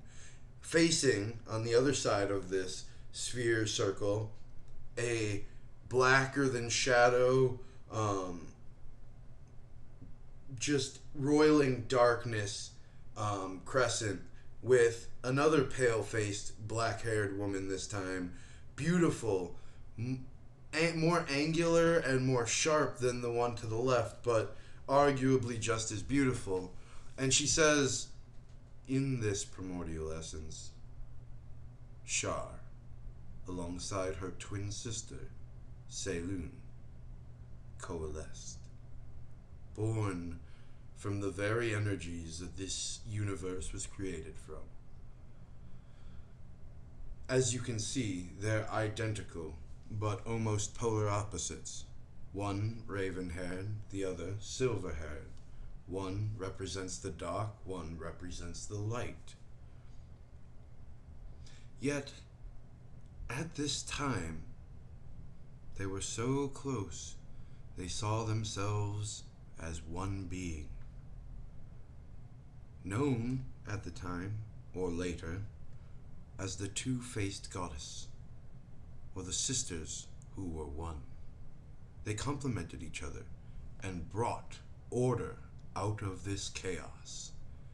Together, they created from the cosmic ether our world and moons and every bodily structure we can see, and the other heavenly bodies that we do not know of. And they infused these worlds with the very essence of themselves, giving life to everything we know. In this process, they formed several goddesses and gods. One we know as the goddess of harvest, Shantea. They worked with their daughter to bless these worlds with a much greater form of life. This universe, darkened by the hair and welcoming embrace of Shar, and illuminated by the cool, radiant face of Selûne, was beautiful and near perfect. However, there was no fire or heat, and she turns towards the painting behind her, desiring to nurture life on the worlds. Shantea asked the two-faced goddess for warmth. And you see on the painting behind her, the same symbol of Shar and Selûne side by side had now split, and they were facing away as roiling fire cracked up between them. She goes on to say, and for the first time in our universe, Shar and Selûne were divided beings on two minds, on whether they should let there be more life in the worlds or not. Like sisters and other family members, they fought. But being the two goddesses of creation, their very thought made the universe royal itself. From these royalings emerged other deities, the gods of magic, war, disease, murder, death, everything that encompasses this world came from their struggle. Seizing this advantage, the twin sister Saloon reached out of the universe altogether and into the plane of fire, and though she hurt herself and burned herself, she brought forth a fragment of some call the ever-living flame. This is how the sun was created. The sun was pulled through the plane of fire, and now we give our thanks. Even though Saloon battles her sister, without her there is no life for us. And you see her bow her head slightly.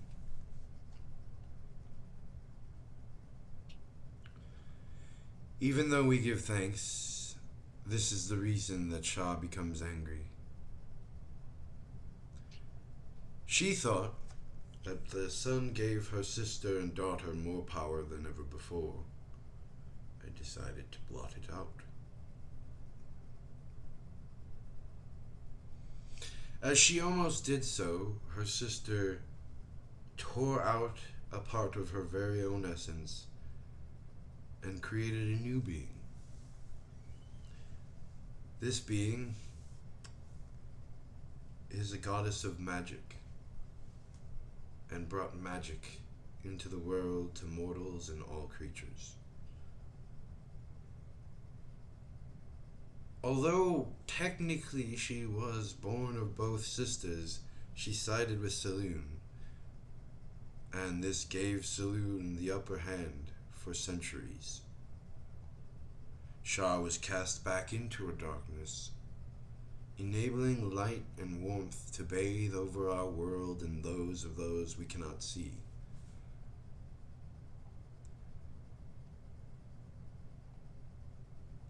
Shah became wounded and suffered greatly during this time. And that is when history dictates that our people were created on this island, wounded, nowhere else to go, much like a pack animal. She created those to empower her, to protect her, to make up for what she could not find in her sister. And then the primordials began to assault the universe. For the first time in nearly who knows how long, Shar and Saloon sided on the same side against these primordials that threatened the very universe we call home.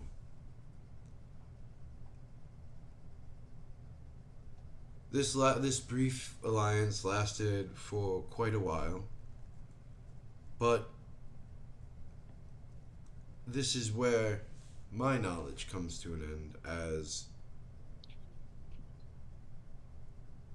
a few years ago, well, more than a few, damn near 30,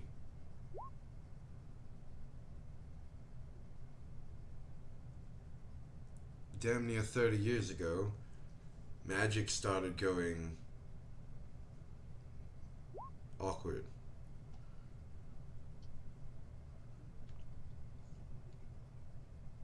This caused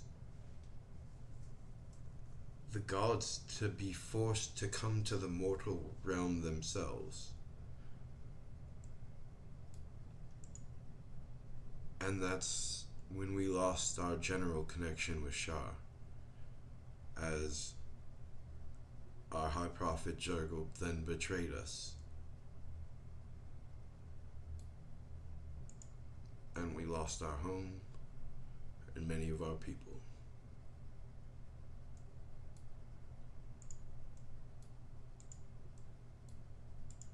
But that is the story that has been passed down since our people were created, as we were the first to know Shar's embrace. And she bows her head. I hope that answers your question.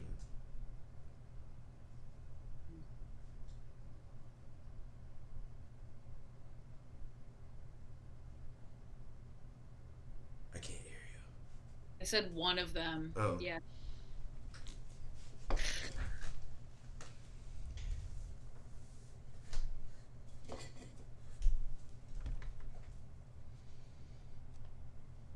So if there's a war going on between gods, what side is Shar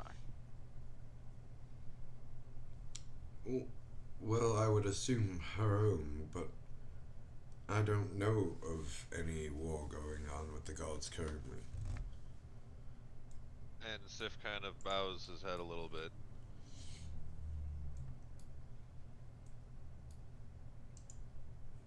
Do you have something to say?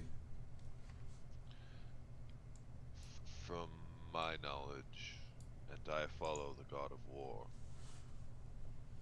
there is. Or at least there's one that has been keeping him busy for a while.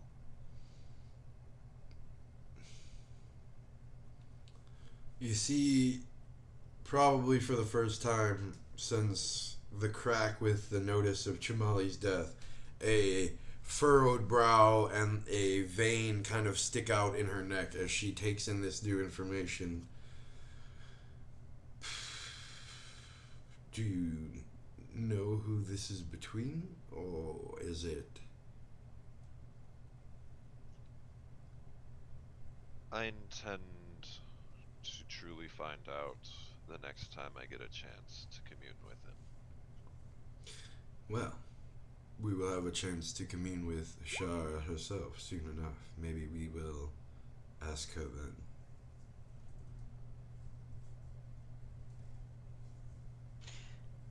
So I'm a bit confused here. This is my first time, being like helping out a people's and having a people's like gratitude. Are you It's not even true. ask are you asking us what we want from you and to say thanks for what we did? Yes, that is what I said. If it is within my power, it can be granted. Well, what do people normally ask for in situations like this? I mean, this is not a thing that happens on a regular basis, but I I would know, right? assume gold, land, help, favors, whatever it might be, information. I Help. don't know. What kind of help? Well, I was assuming that from the way you spoke to Black Stag and his compatriot, that you intend to bring this fight to the men that took my people. Well, I think we intend to make them a part of the earth and then salt the earth where they fall so that they never grow anything positive ever again. I cannot speak for anyone but myself, but my intent is to take care of the man who commands them. And He means murder rate. Serana speaks up and says, and actually, hopefully, if I can, convince them to help me, we might be able to, greatly diminish that man's power to be able to save your people. Just a thought. So I guess what I'm asking is, what can you help us towards this goal? Well, We face a man with the power of a god and an army behind him. As far as I know, you're speaking to the last remaining high priestess of another god. So, you have my full authority, weight, and power behind it, and as well, whatever people I can extend, we aren't the best, or do we know much about shipbuilding, but we have warriors, I assume, that will make their way back to the towns that we can offer up, but at the moment, I don't have a lot in the aid of armies until I fully recuperate. Do we have or have access to magic and or information that will allow us to make a ship like they have on this island? Serana just, you hear her snort and chuckle. I didn't ask that one. Can I ask this then? If we give you time to recuperate as we investigate and try to weaken this man, can I count on you to help when the day comes? Is there a way I can call on you and your warriors? For this, Can I tack something onto that? So long as we also remain respectful to you and your culture, can we also have sanctuary here on your land? I see these terms as fair and respectful, and I agree. Shall it come to the time when you need our aid, you have the full might that I can on Mastika bear behind me.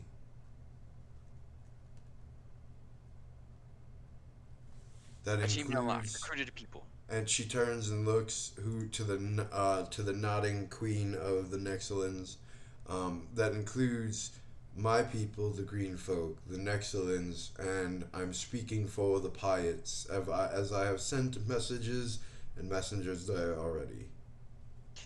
On a related question, is there any other peoples that are on the island but aren't represented by the people present or by people who have sent communications by the people present? Well, there are the dog people who I still assume are in alliance with the Black Stag. Got it.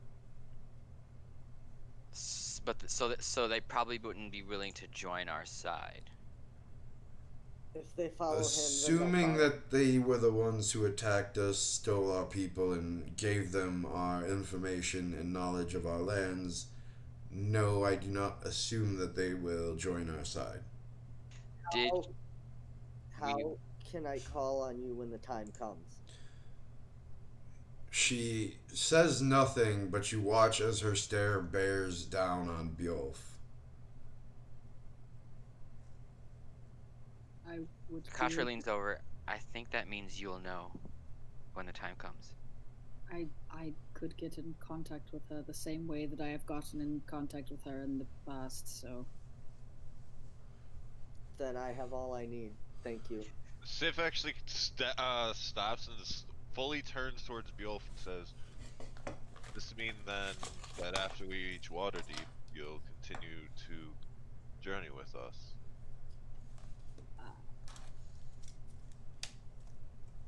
if that is what is asked of me, Just out of curiosity, did you murderate the entire peoples that were the dog? What? You know, you said that they betrayed you guys, they were enslaving your people and helping out the Black Stag. Did you kill them? Once again, she literally just said she's pretty sure they're still here. They roam the far deserts of the north of Mastika. Well, I guess I have that not brings me gone there to- yet. That brings me to my follow-up question as to, and I don't really like mean to offend you or anything, but like, what happens if they come back? They've already kind of like bested you guys once? They bested me on the day that we take to rest and celebrate the birth of Shah. They knew, and they also had the help of these large barbarian folk who I've never seen before, as she looks at the tall, muscular versions of Bjolf, Kovash, and Sif. So you can normally handle them, and we don't have back to find you guys missing or broken or sad again? If you were unable to stop Vortigern and his armies, then yes, until that point, we should be fine. I have a question. Can I go to the attunement?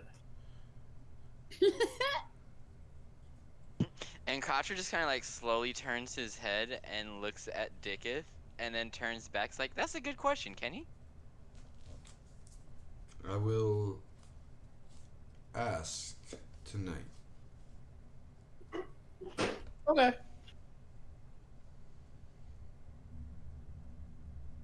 So is that it?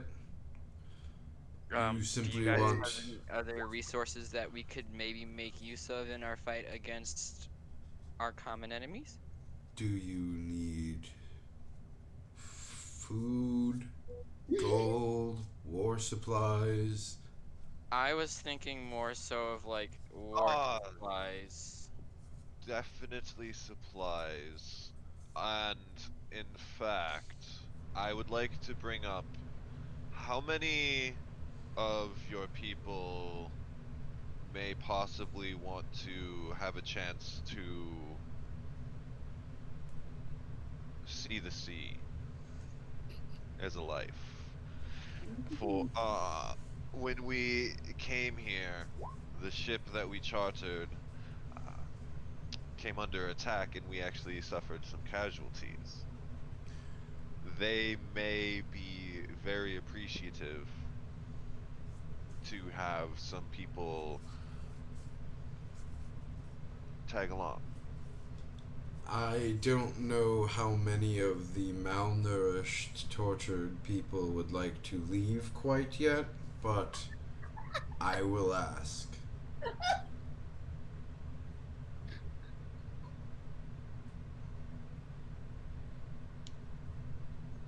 I think she's telling you that that's a no.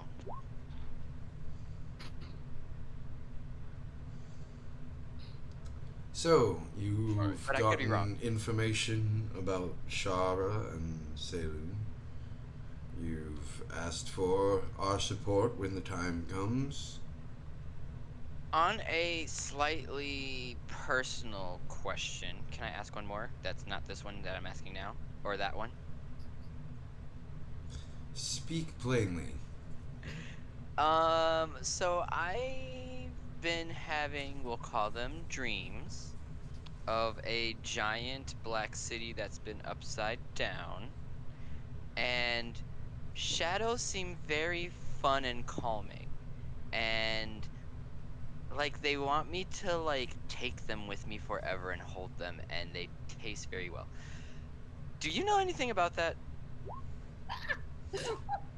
She was smiling. Like, you saw a smile grow on her face till you said, like, taste very well. Then her head kind of shook out of it for a second. I mean, they taste like mommy's love. She turns to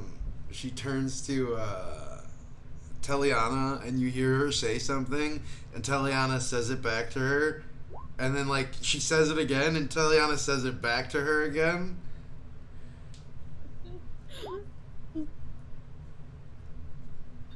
I don't know what you mean by that, but it would seem that there is more than one Shar touched in your party. Like a bad touch, like a Like she's given you a gift. I think from the feeling that I originally had, I don't think that it's necessarily given. And you feel a hard, boorish stare, like, just turn towards you, Katra.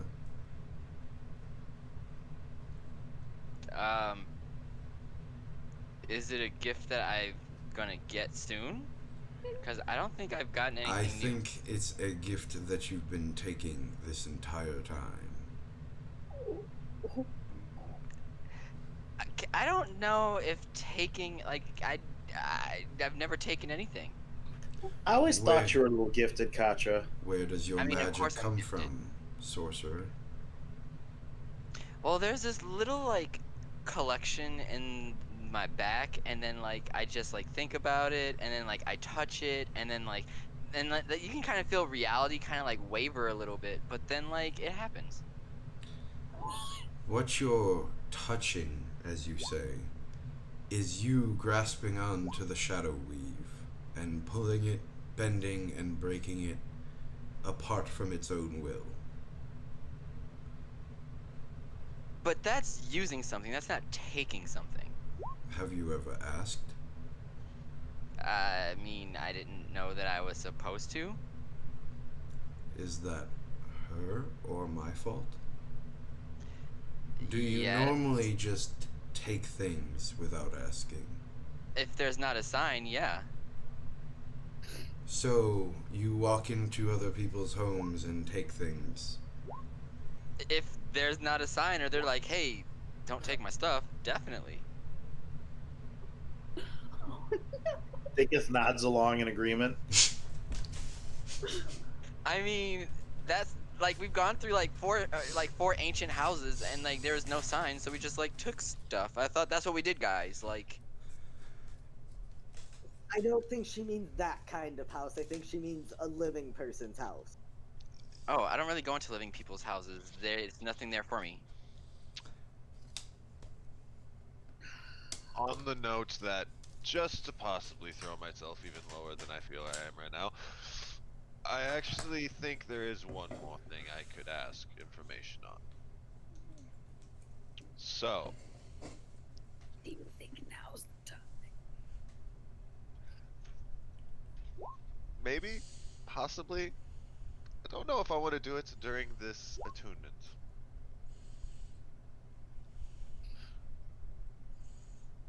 So, whilst we were clearing well, before we cleared the corruption early in, I came across a weapon, an axe. You don't see any sign of recognition as Teliana as she relays this. You do watch as the blank-faced queen's brow furrow slightly.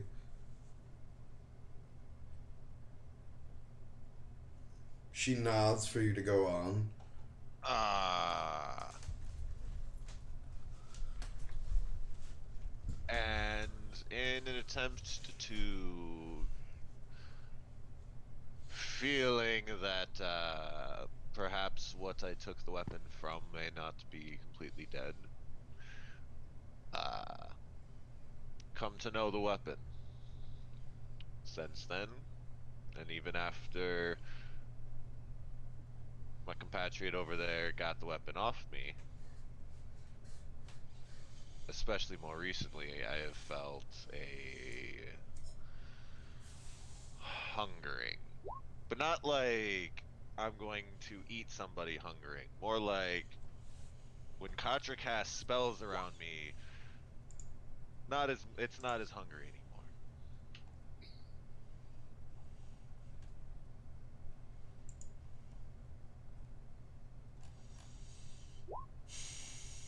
Her nostrils flare for a second as she takes in a large, deep breath.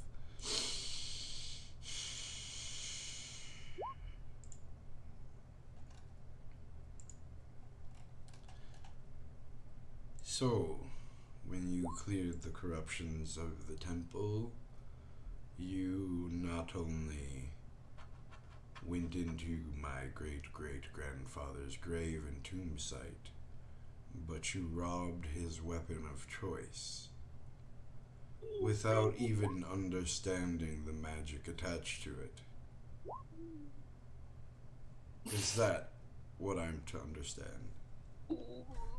Yes, I'm throwing myself completely into the responsibility of that. We left it, to be fair. Just in a different room. And Sif just kind of turns, just looks at you and takes us like, let me get all the. turns back.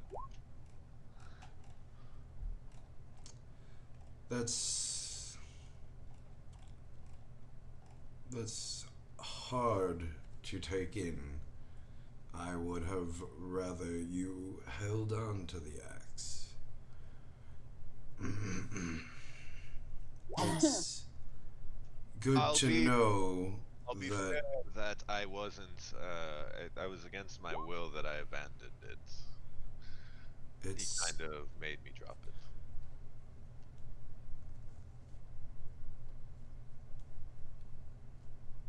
I appreciate the heads up that you have freed Tloque Poco Locas from his imprisonment.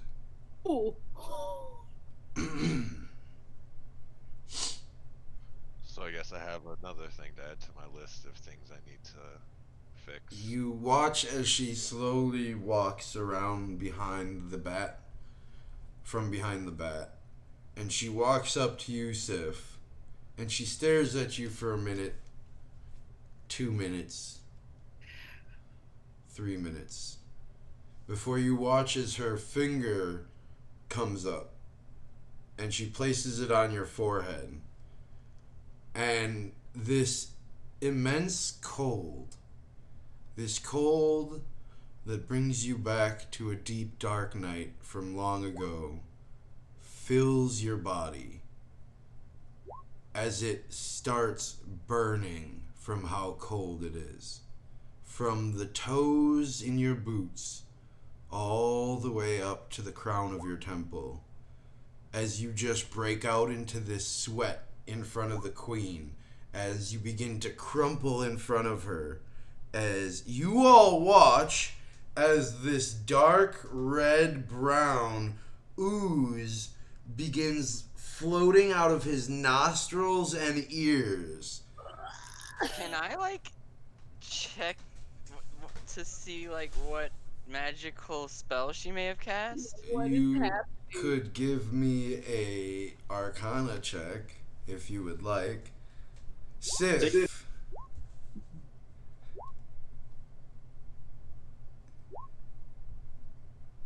Yes. you take 45 points of frost damage Oh no. as the curse of Tloque Popolocas is removed from you. Oh. So she fixed it, I guess. Bjolf and Katra, although you're not quite sure, this is a little bit out of your experience and power range. Mm. You're pretty sure this is some kind of restoration spell or curing spell of some kind that would remove some kind of effects. However, with that roll, you guys would ascertain that Shar, being Shar, is having a little fun with it. And as this freezing cold leaves your body in the same way that it entered, from your toes to the crown of your temple, you sit there as you've noticed the queen has already walked back around and is staring down at you from her podium place, as you are drenched in sweat, curled even while standing, as your body is just shaking and shivering, as you feel like you haven't eaten in months. And that's why we shouldn't touch axes that are embedded in walls of temples.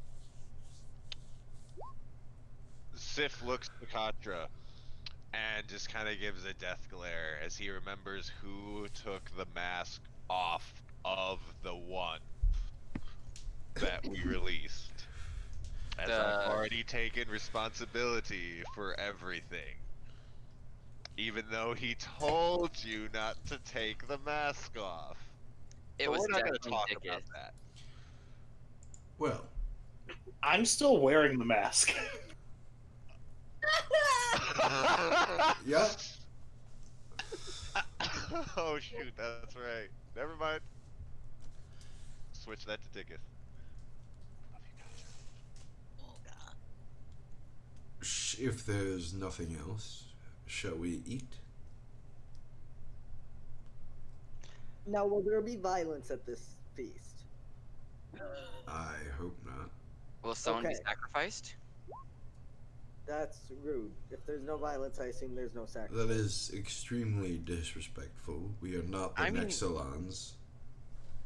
And she turns towards the other queen.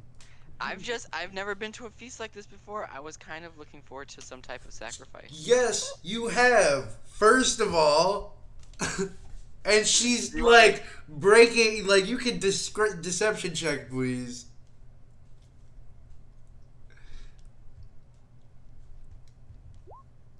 Yeah, she definitely for the third time like gives you a glance that she knows you're lying. Katra, just stop talking, please. The reason we're Dickus Band of Merry Men and not Katra's Band of Sad Shadows. Hey, those shadows aren't sad. You're not exemplifying merriness.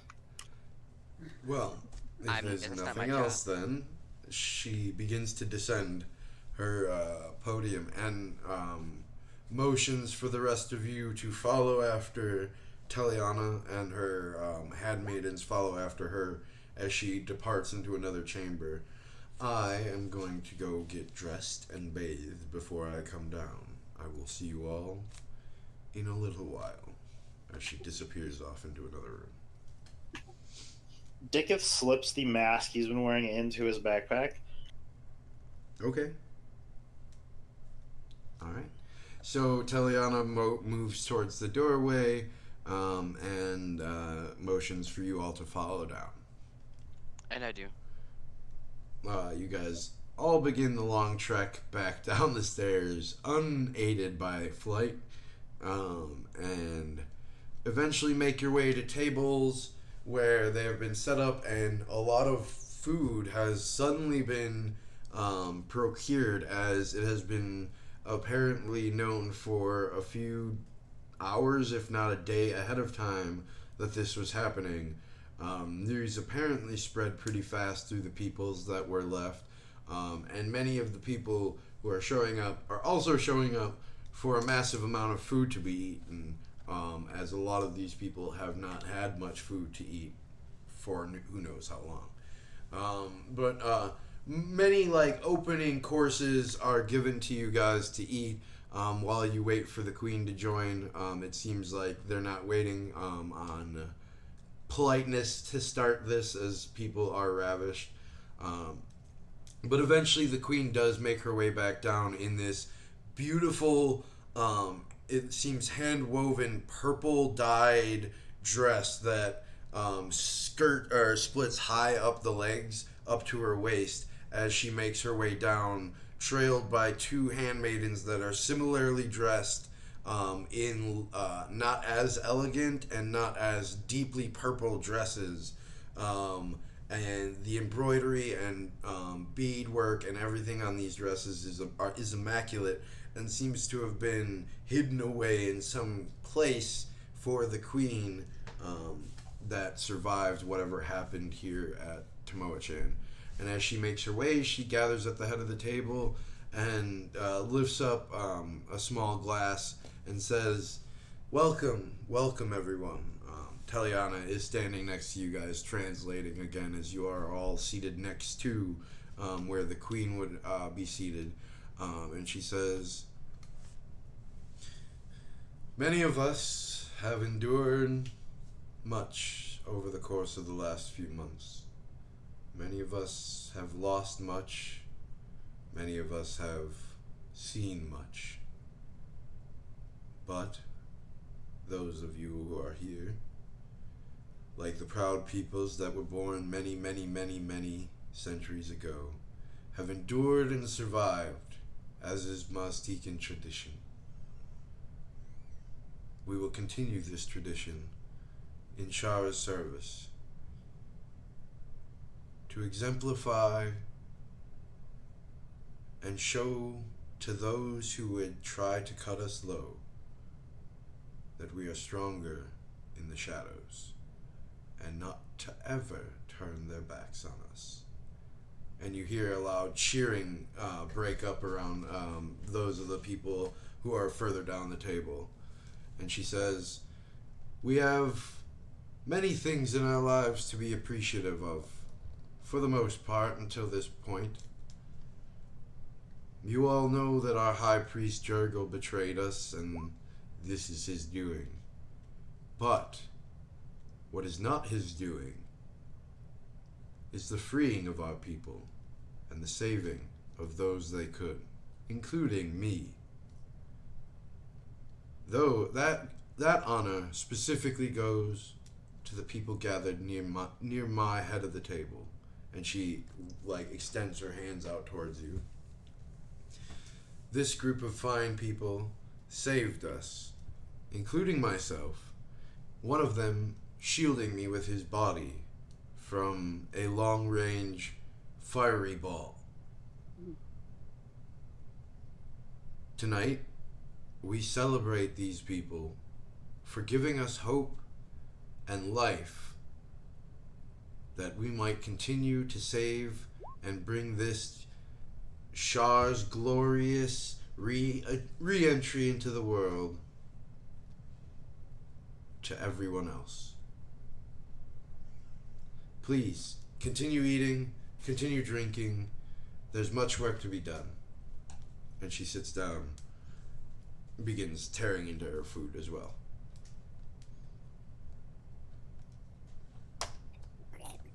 Alright.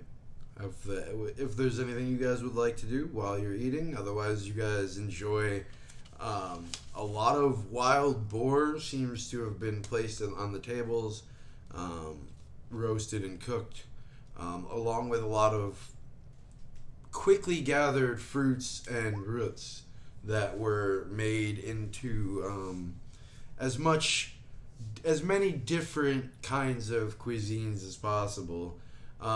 Not really any ale or alcohol of any kind to be found, for that matter.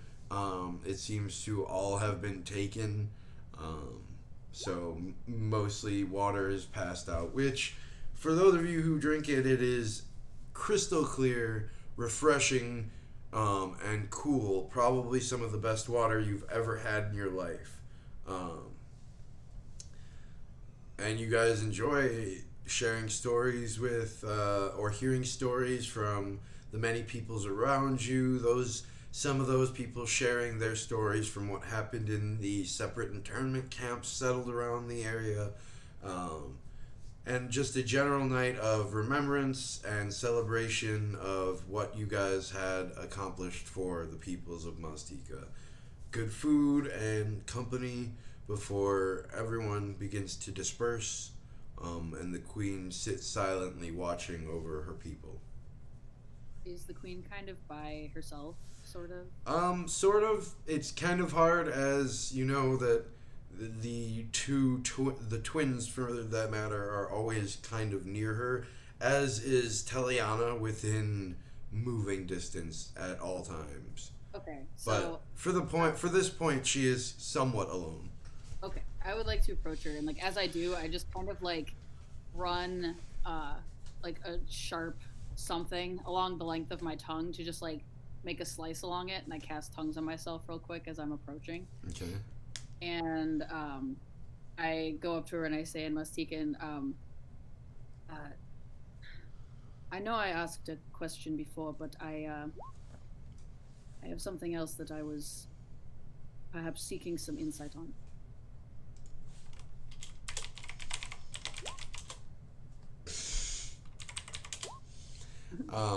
As you begin speaking to the queen, you hear, what instrument are you using, Dikuth? Pan flute. Yeah. So you hear the distant, low, very slow, very dramatic music of a pan flute come from Dikuth as he steps and begins walking around the table, playing quite well this eerily remembrance of a song, kind of giving a tune towards those that everybody has gathered for. And as you approach and ask your initial question, The queen looks down at you and says, I see of no reason why not. You seem to be marked by Shara herself. That Yes. makes you one of us? Yes, but I was not fortunate enough to have been exposed to her from birth as you were. In fact, I grew up knowing her by a different name. They called her Malar, and my family was not of the group that worshipped that god. But I was chosen by her priest to be sacrificed to her. I don't know what that means, and she has not been very forward with me as to what she wants of me. She gives me great abilities, but I don't really know why. And she's spent sort of like pauses for a second, and he's like, she raised me. I still don't know what happened to my family. I've been with her since I was very young.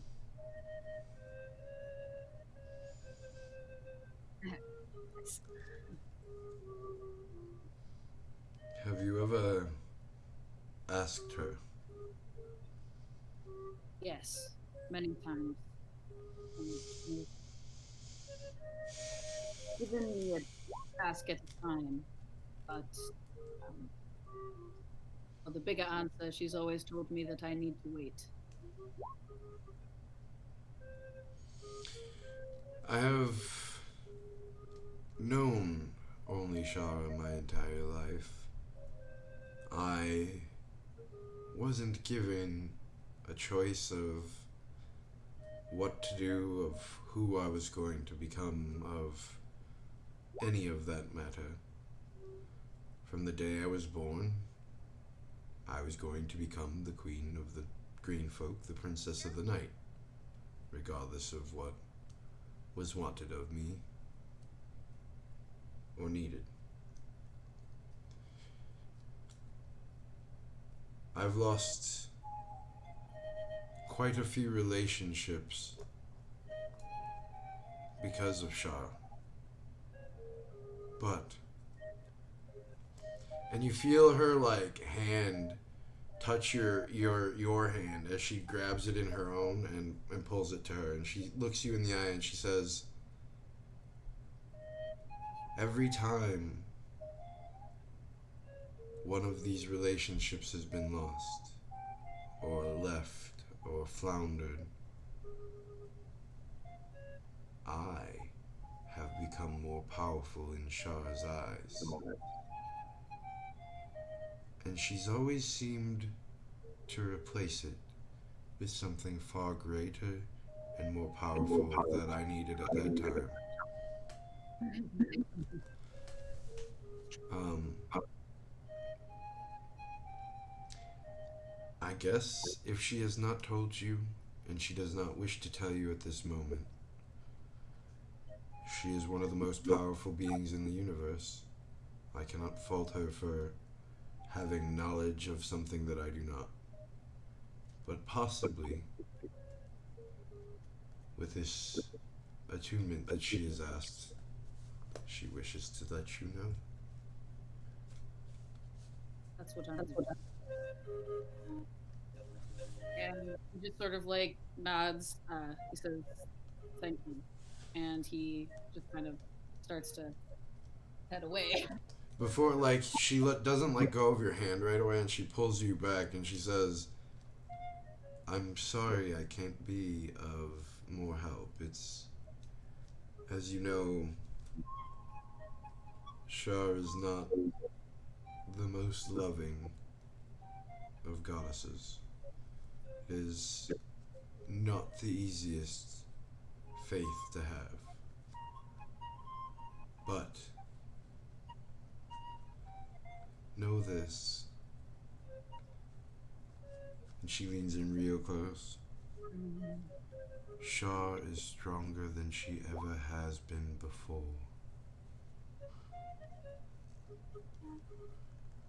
And she just leans back and lets your hand go.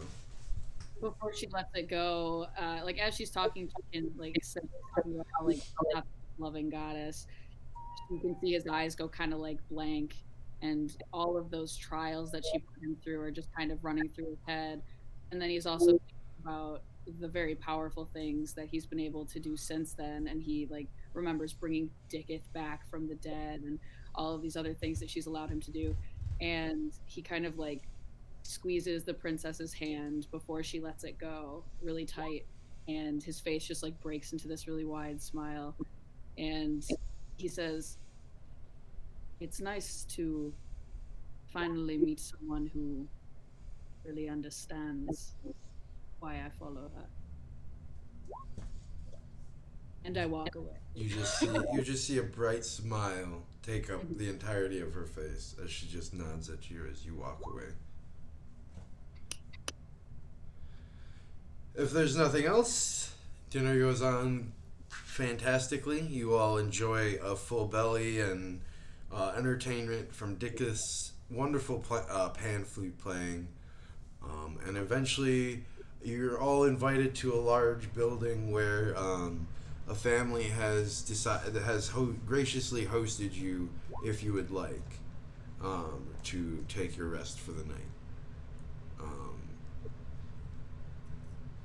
as for Jelenith, is there anything you would like to do while your night has passed uneventfully, and you've waken up the next day with the crew around you, and then preparing the boat to get ready to go? Well, I regaled the crew about the journey that we've had since we left the temple. I'm pretty sure most of them would not You get believe a lot of like, ooh, what? No way. What? But Gray is silent and nods through the entirety of your story.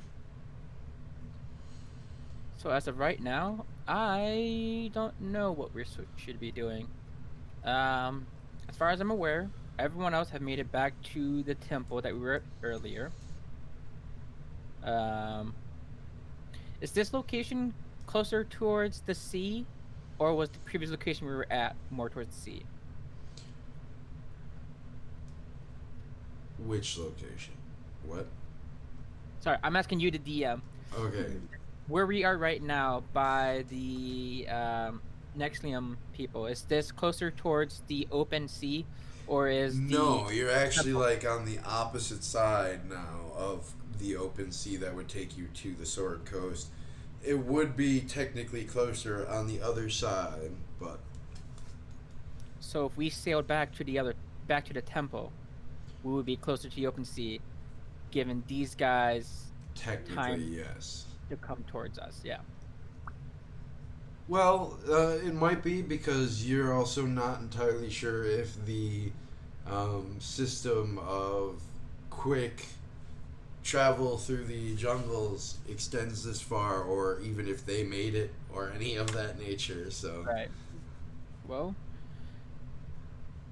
I haven't gotten any word back from the gang. So as far as I'm aware, I don't have any plans. okay, well, easy enough. You spend most of the day like catching up with the crewmates and. So you- Gren how to do stuff around the ship.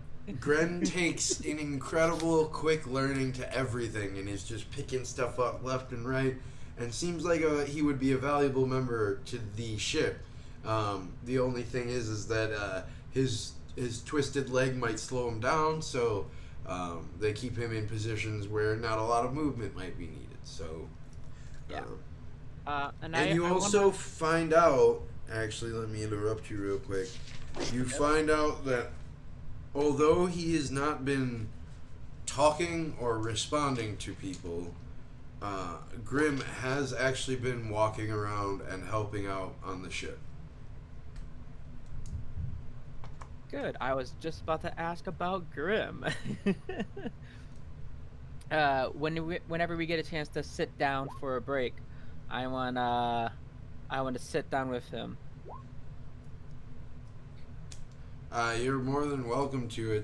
He doesn't seem to like look you in the eye or really want to respond or talk to you, but yeah, you could definitely bother him and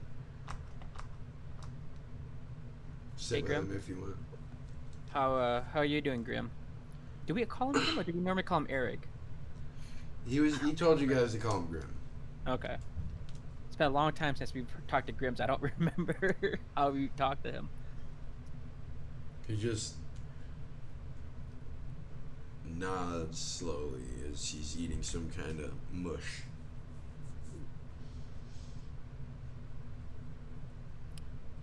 Still taking it hard, huh? Well, Grim, let me ask you something. How would you react if you were to find out that apparently time here on this island moves slower?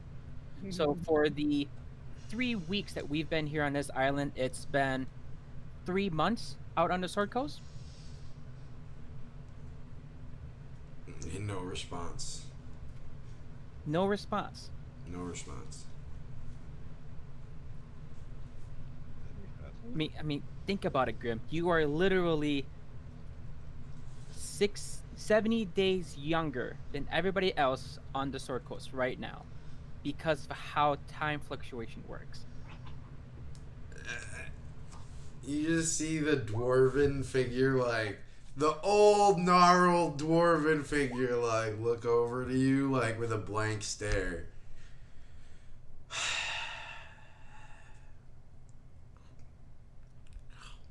Just goes back to eating. All right, Grim. Good talk.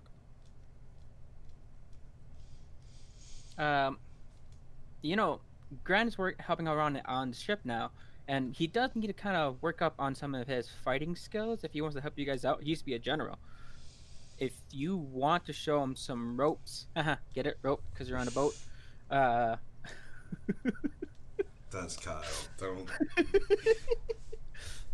You want to show him some ropes and maybe help him with some of his fighting stances?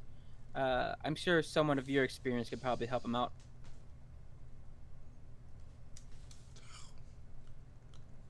All right. Yeah, it seems that like everyone else has pretty much accepted that like maybe it'll be a slow return.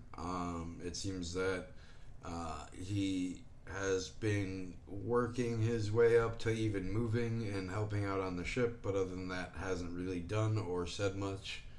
And even though they have gone out and hunted and gotten actual food, it seems like he just wants to eat some gruel and oats and nothing really crazy. Other than that, it seems like Booker, Bromley, all of them, Valdra, and everybody seems to be in high spirits, good moods.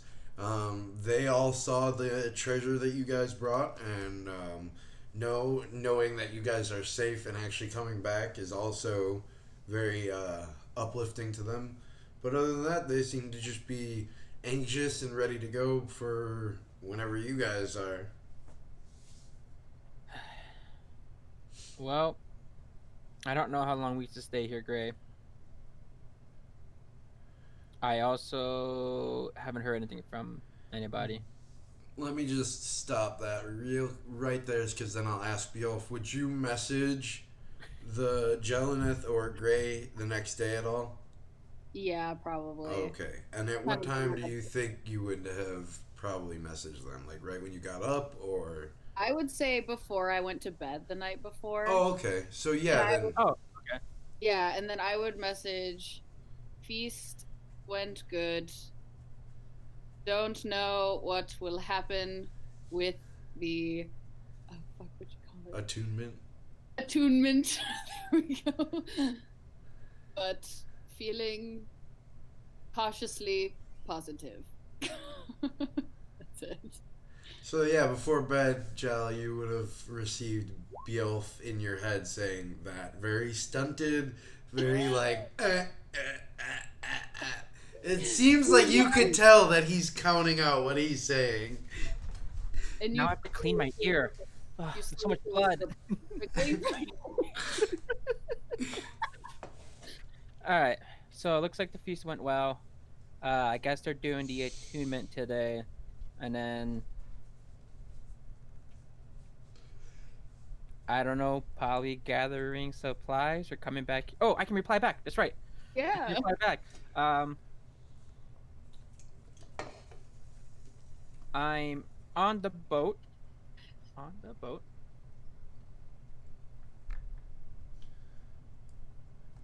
Should we wait here or head towards you folks? Mm. Also, I hate your sending. My ear is bleeding. So I'll send another It message. kind of sucks. It kind of sucks. Hold on, I like it better when the DM does the count out. So you would cast sending again, and this time your other ear starts. DM, real quick, would I know that would it be faster for us to travel back to the other spot, or would it be faster for us to take the weird tree? It zip line? seems like that if you take the zip line, it's roughly equidistant either way you look at it. Okay, all right, so let's do this. Doesn't really matter. You guys can stay there if you want, or you can go. I'll message you when we want to come back. Oh no! When we want to come is where it ends.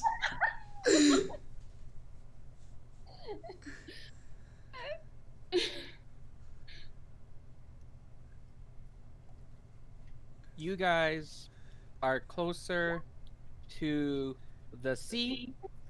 We'll head back to you. Also, why my other ear?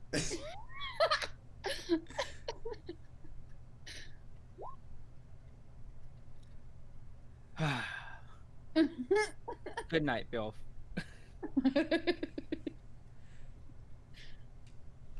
You had 4 words if you wanted to use them, but okay. Sweet dreams of Charles. There you go. Oh, nice. I wipe off my ears, but they're also bleeding. It's just like looking at you, Jonathan. Do you need medical attention? Well, she talked to you, right? So you know what it is. Oh yeah. Oh, okay. That's really obnoxious, don't you think? Like, why does my ear need to bleed every time you cast this Right. spell? Well, first it was my right ear, and then the left ear went. So I got both ear bleeding. Well, Why don't we sail back to the other side where we were? One, it'll give us something to do, and two, it'll make us closer to the sea to head back. okay, sounds good. I will tell the crew. Plus, does it give chance for Gren to learn some how to Sure. do stuff on the boat? Yeah, so you guys start prepping the boat and begin taking off and making your way back around the southern edge of the island of Maztica to meet your crew. I bust out my flute Oh shit! and I play a little ditty.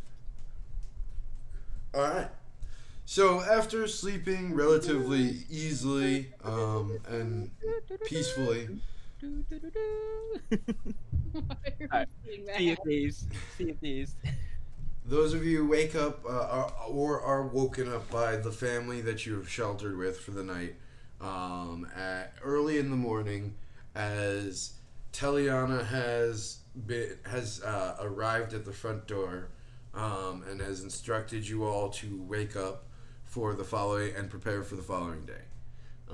As you all gather your supplies and you get your the sleep out of your eyes and eat your breakfast that has been provided for you, you all begin to make your way up to the Temple of Timoachan and make your way up to the stairs of the temple itself. As you make your way to the top of the temple, you notice several things. Um, there are several men all in the same armor that Shamali himself was armored in. This thick wooden and stone armor built to make them look like eagle knights of Maztecan birth are lined across the top of this stairways at the top of the temple. You notice that both of the twins are outside of the temple doors, and they both have in front of them just rotating, coalescing balls of shadow that just seem to sit in their hands as they slowly move them around.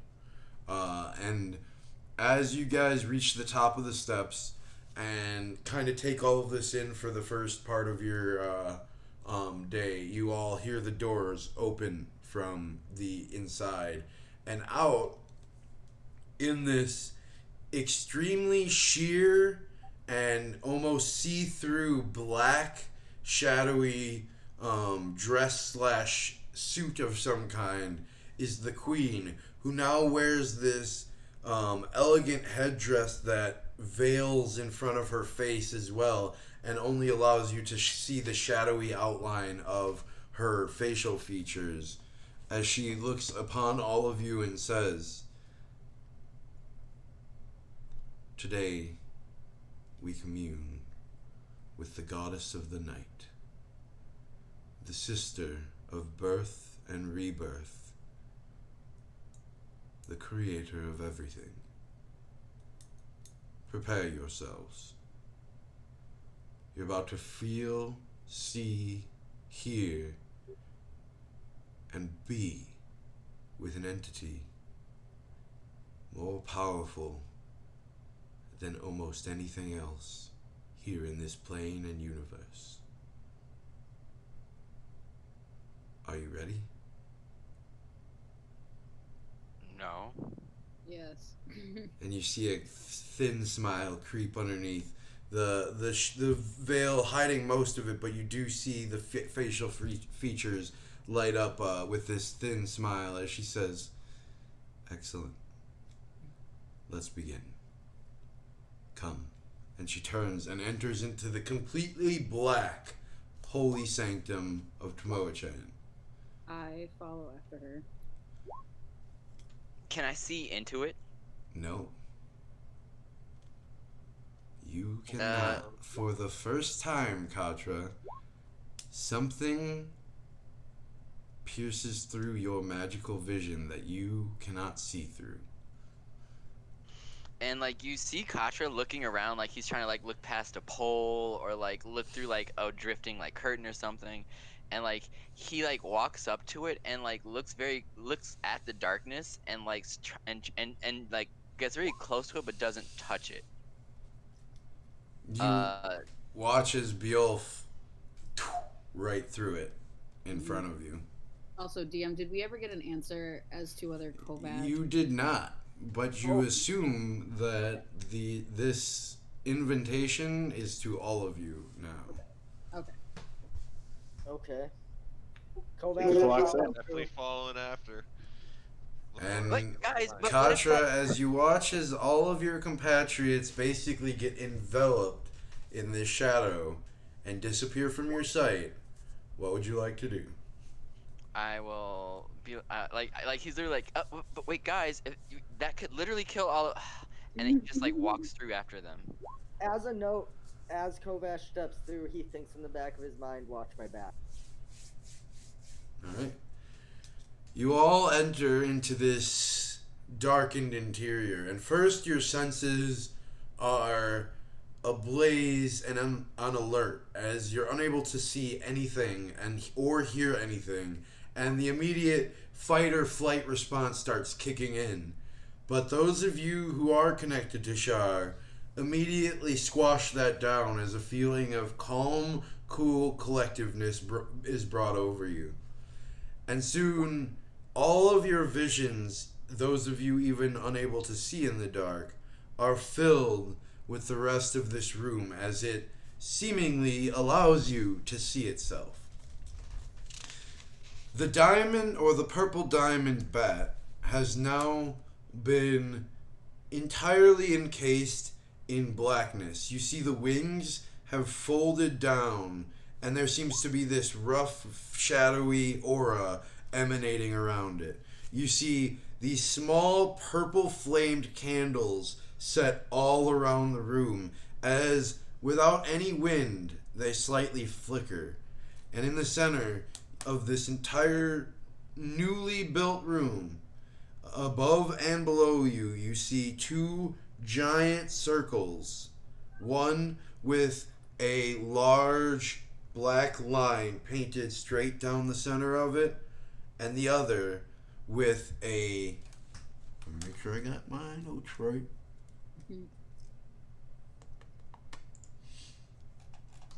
The one that is on the ceiling, you notice, is a black disc with a border of golden stars around it. And as you all are led to the main center circle on the floor.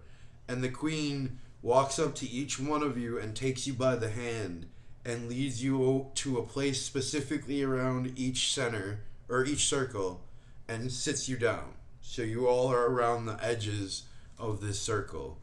And she sits directly in the thick line in the center of this circle. And you begin hearing her just hum.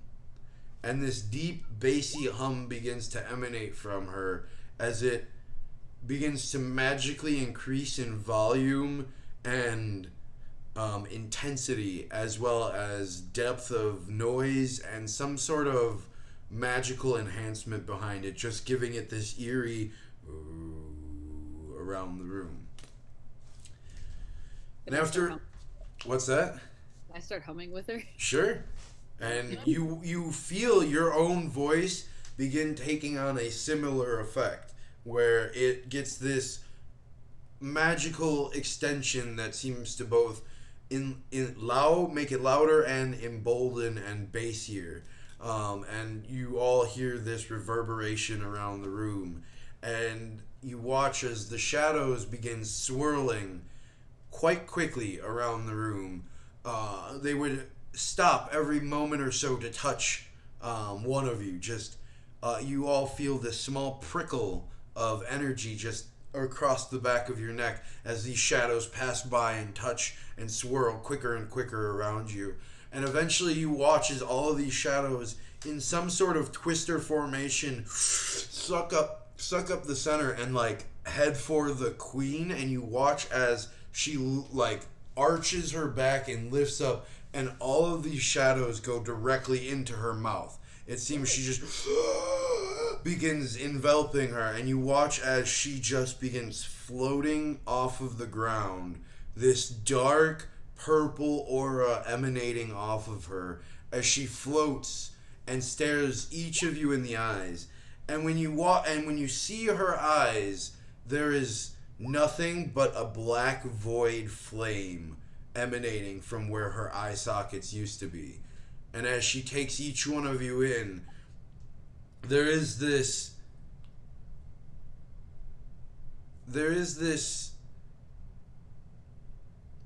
energy that begins to fill the room. A raw, primordial, not entirely anything like you guys have ever felt before. It makes you feel anxious. It makes you feel uncomfortable. It makes you feel immediately paranoid.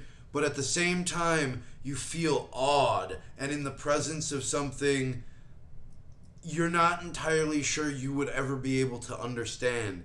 And you also get the sense that because it is not herself, you're able to even be in this room. Bjolf and Sif and Katra, you all get the sense that this is some form of state where the queen is being allowed to take on Shar herself and speak with you. And that if Shar herself was here, you all probably would not survive from the very amount of energies that are eddying and swirling about this room. And she falls and turns. She falls to the ground, her feet, as you all just feel this gentle vibration begin filling the room as she touches the ground. And she turns and looks to you, Bjolf. You hear this odd, echoing. It is similar to an exorcist type-esque voice, where when the queen speaks, there is this audible, echoing reverberation of what you can only assume is thousands of different languages being repeated over and over as she says whatever she says. And those of you who understand multiple languages hear in different languages the same thing asked over and over again, including you, Jelenith. Oh, I'm sorry, Jelenith, you're not there. That would have been if you were there. Jelenith is just suddenly on a trip on the boat. Yeah. Yeah, So that's there's- the thing I need on the Yeah, boat. right. Oh, And as she turns to you, Bjolf, you hear this elongated voice say, "So, I hear you have questions for me, Bjolf. Shadowborn and Shar-touched. What is it you seek?" The same question I've had for you for as long as I've been alive. Why did you choose me how you did? And why have you been at my side this whole time? I'm saying that in undercommon, by the way. Do you think that you are ready for the answer, my love? Yes. You see the queen herself drop her head down a little as she seemingly contemplates something.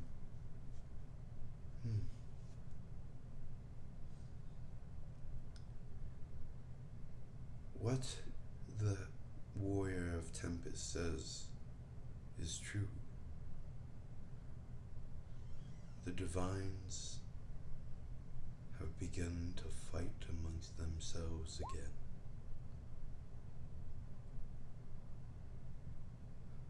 A holy war spread across the planes of existence.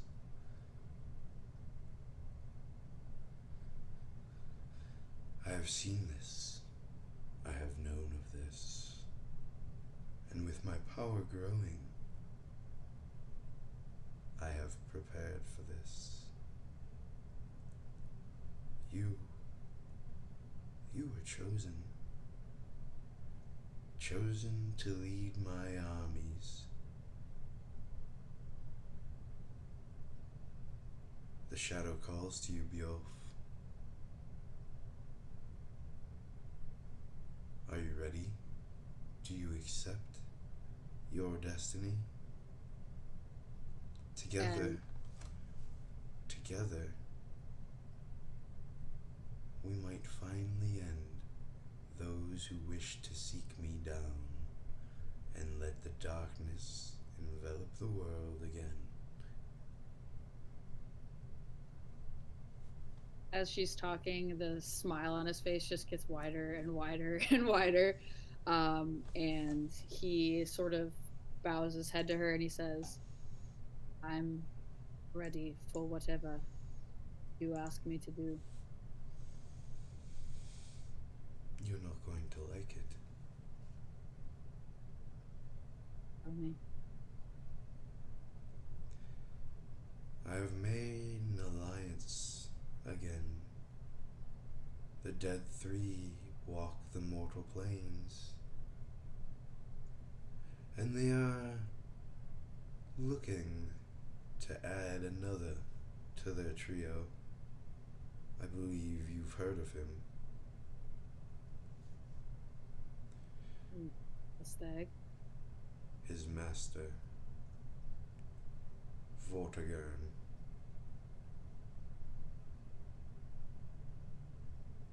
My sister and I have gathered our children, Tempest, Shantea, and the like. And she turns and looks over her shoulder at Dikuth. Don't worry, your patron is coming too. The annoying bitch. But yes, we have entered into an alliance to fight back. However, it seems like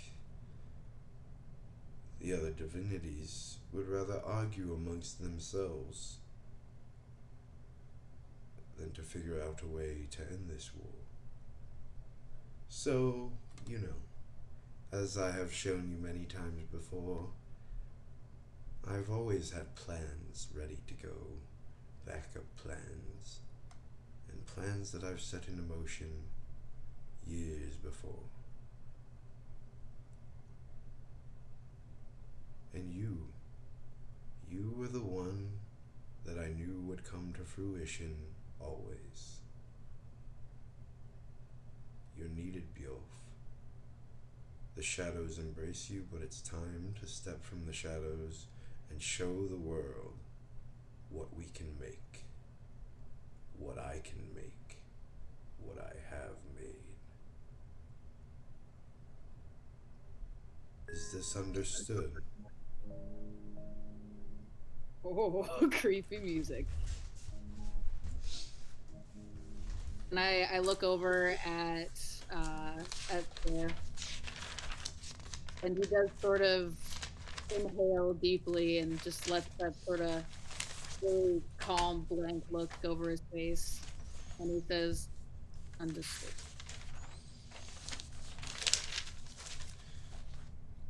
Queen Matsti has been informed to aid you specifically in any way you see fit, Bjolf. Any questions you have, any answers you seek, she will know. Tread lightly. The Dead Three are more dangerous than you could ever expect. And their cunning is not to be underestimated either. She turns to you, Katra, after suddenly ending her conversation with Bjolf. This purple, blackened, inflamed, shadowy woman now floating several feet off the air, her eyes a black void, turn to you and say,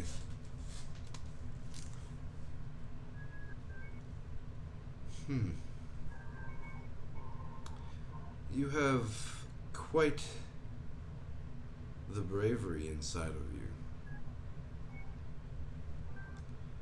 I don't know what you mean. You steal from me.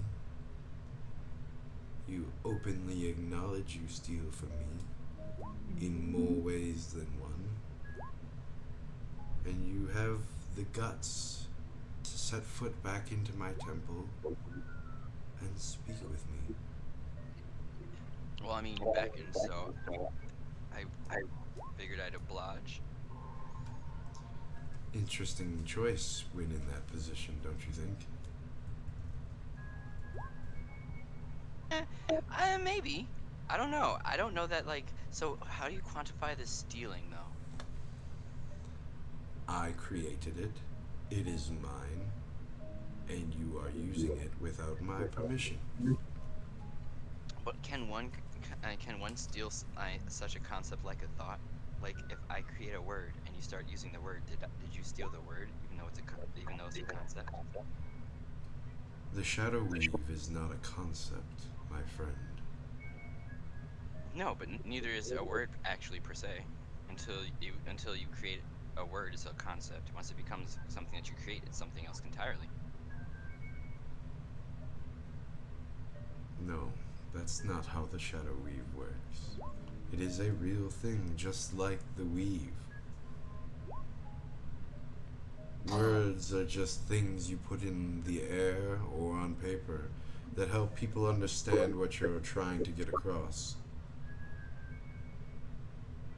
Words have no effect unless you allow them to have an effect.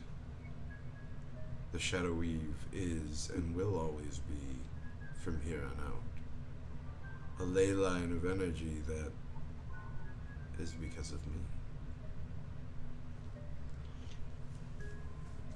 Okay. And I guess I say this with the intent of returning the magic that I stole, I suppose. But shouldn't. I don't want it back. In But I mean, fact, I didn't mean to steal it. it's quite fine, my friend. In fact, I enjoy you being able to slip through my defenses and figure out how it works without even knowing what you're doing. Are you flirting with me? And I look over to Beowulf, and she looks over to Beowulf for a second and smiles and says, "No, I'm just trying to understand you." Oh, that would have been cool. Well, I mean, I don't know. What can I tell you about it? You could give me an insight check if you'd like.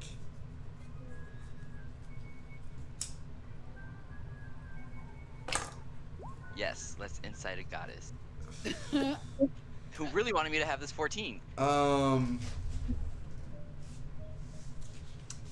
You're not certain. But from your level of social awareness and how much you've dealt in the presence of people, it would very much seem like she's flirting with you. But you're not certain. That's the big question with her. Are you flirting with me? I don't know. It's just very hard to read a woman speaking or a goddess speaking through another woman in a room full of swirling arcade magic that is constantly eddying and twirling around you and touching and disturbing you. It feels all great. So if there's any way I can answer your question, can you answer one of or several of mine? You could ask whatever you would like. So, question number one: are you responsible for me feeling all different about shadows? Question number two: are shadows all of a sudden like nice and fun and pleasant because of you? And question number three: how do I get more of those shadows? Question number four: what was the big pillar shadow yesterday in the giant sky? I asked Beowulf, but he wouldn't tell me. Question number five is I've been dreaming about this like dark city that's kind of like upside down. Is that also from you? Question number six: what is that dark city that's also upside down? Question number seven: if it's not you, I'm really sorry for kind of just like bringing that up. I guess that's more of a statement. So because she's a goddess and I'm not, I'm gonna go through all of those questions one by one, and you're gonna repeat them because she's gonna answer them exactly as you asked them.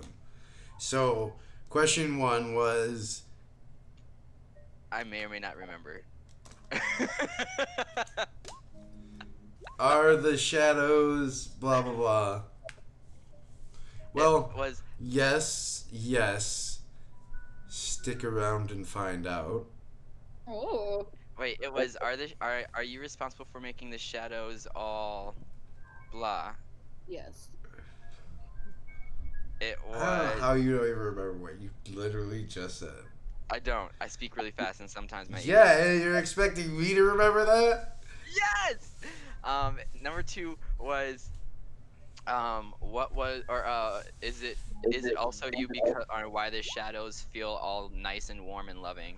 Number three was how do I get more of those shadows? Yep. So it Number was four was yes, yes. Stick around and find out. number four was About the Shadow City. huh? I think number 4 was like when you started getting into the Shadow City. No, I think number four was what was the giant pillar shadow yesterday? Yep. Yeah. And then number five was the Shadow City. Number six was what? Or no, number five was are you giving me the dreams about Shadow City? So Number six was what is the all right? What all right is like what is the Shadow City? And number seven was I'm sorry if you didn't. yes, yes. Stick around and find out. Uh, a gift from me to my followers. Yes,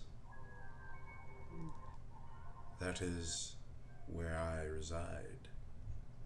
And yes, So where is it specifically? the Shadowfell. Ooh, and what is that about? Ooh. It is a creation of my own. It is. If this world is mostly dominated by light, fire, and heat, it is my world of darkness, reflections, and cold. Ooh, that sounds spooky. Also, is there like a lot? Is there dark magic there? It is where the shadow weave is started. Ooh, wait. So can you teach me shadow magic? Can you Yes. teach me that? Can you teach me magic that's even more powerful than shadow magic? Yes. I think I'm in love. I I don't know. think that's the question. Welcome to the She club. says, I know. So then it's okay, so can I have like a pocket version of like your shadows to keep with me?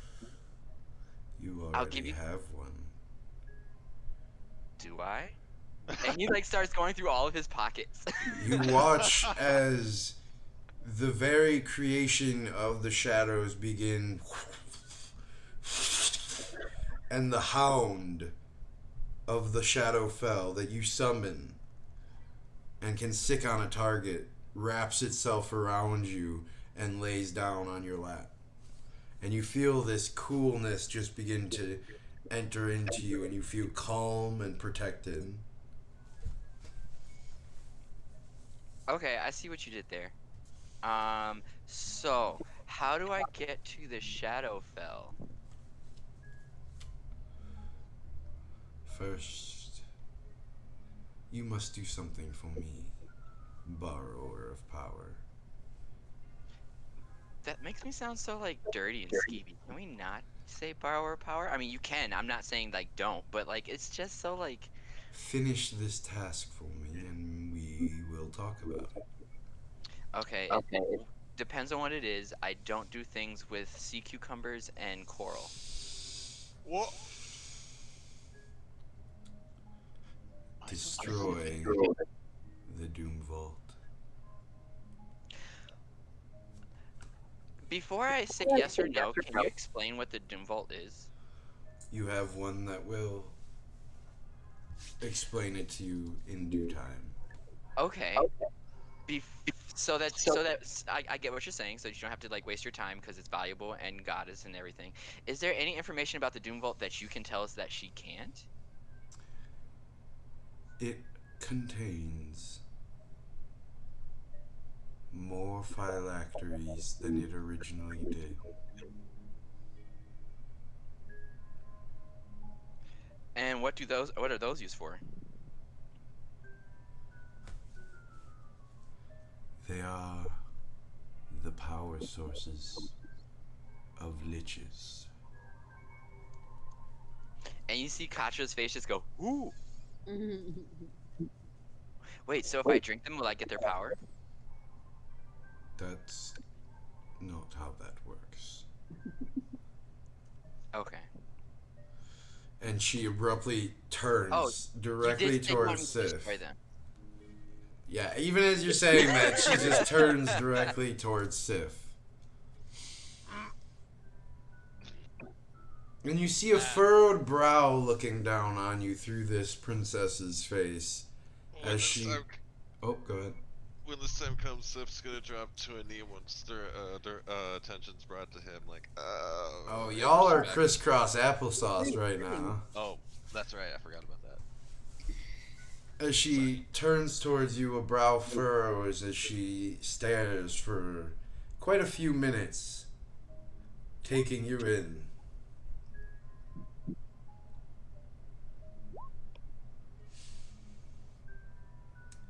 An interesting design, and not one I would expect of him. What brings you here, chosen of Tempest? At first, something to wander. I sought to walk away from what allowed Tempest to create when he usually destroys. I've come to realize that some things don't add up. That there may have been more hands in play than I thought. And now I have a penance to serve for my hand in the beginnings of what would be the fourth.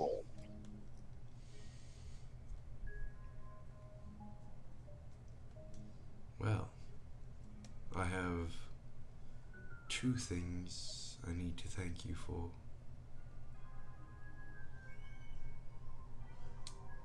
Thank you for protecting my high priestess.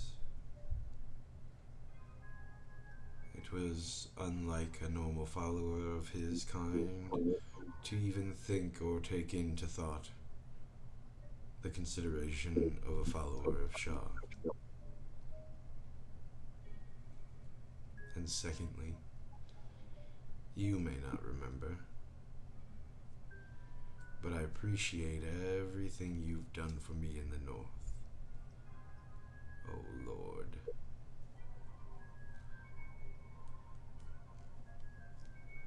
To what symbol, to what time do you reign? Did you hold most power in everyday life?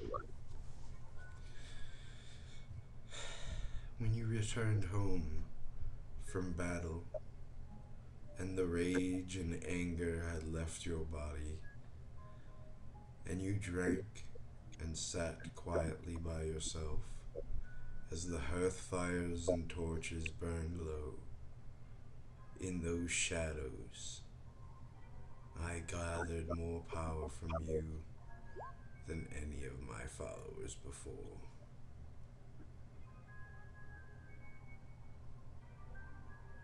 You see, Bane's not the only one to have a connection in the North.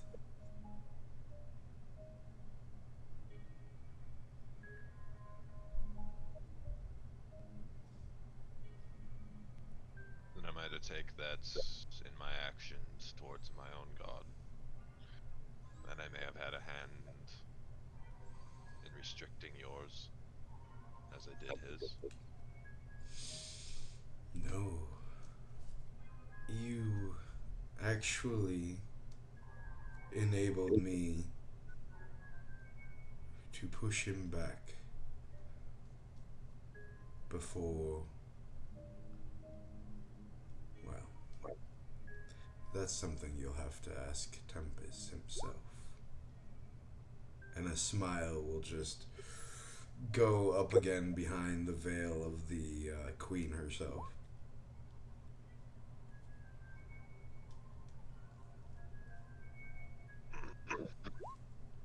It seems like your past life has a lot of atoning for, my reforged friend.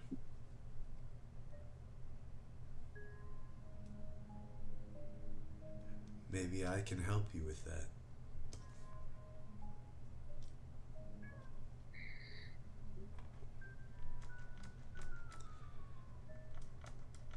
If it would be allowed upon his will, as I might have to say, I will accept any assistance that I can accept. We shall see.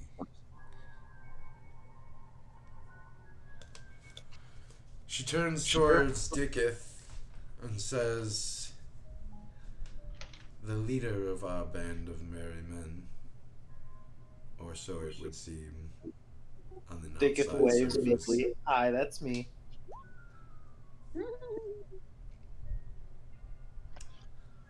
You have cleared and helped clear the corruption from the lands of Maztica. You have brought back one of the strongest temples to my worship. However, you seem to be connected to the antithesis of myself. And there is nothing I can offer you other than my gratitude. Oh, that's nice.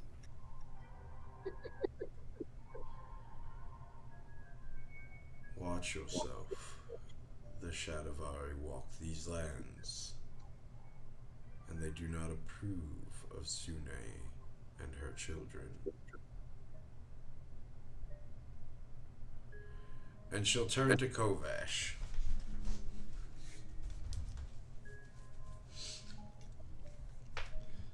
Three men of the north,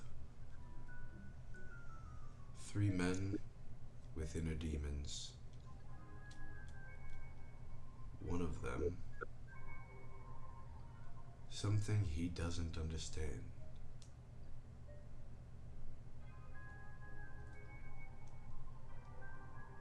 Can you help me understand? What is it that you would like to know?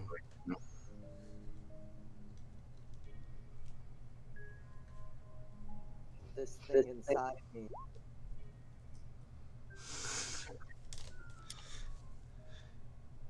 What is it? Where does it come from?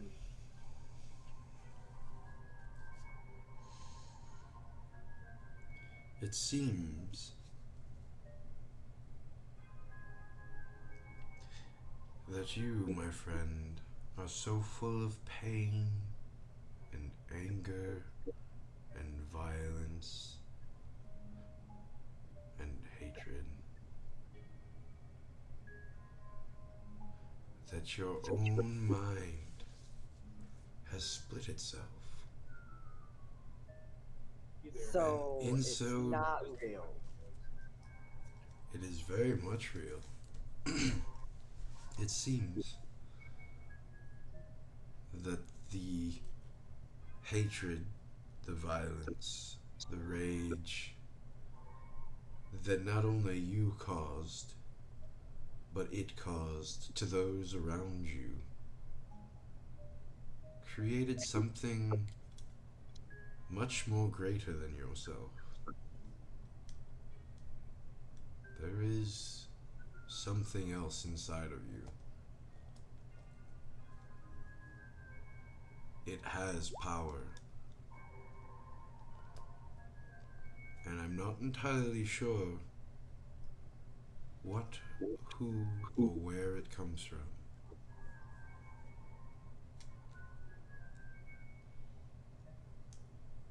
Can I trust it?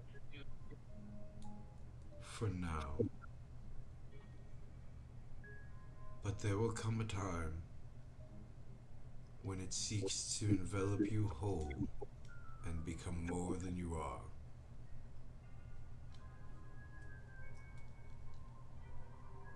And until that day comes, I would be very careful. Kovash of the North.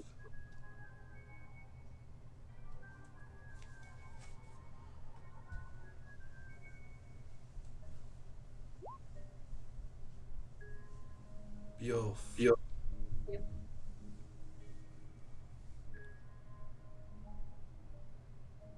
These people that you've surrounded yourself unknowingly will become the ones to take you to a place of great power and where your destiny will be met.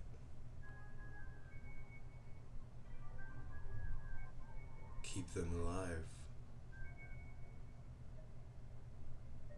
For otherwise, the North extends itself south, and we will not see the end of the darkness from Bane himself. Our shadows will be burned away by the evilness that is his heart, and the world will know nothing but death and destruction.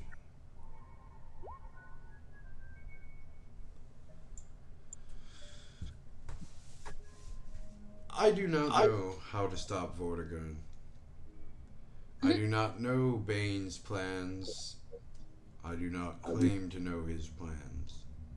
The Dead Three have become more powerful during the Spell Plague, and after such have garnered more power from those who were too weak to claim it themselves.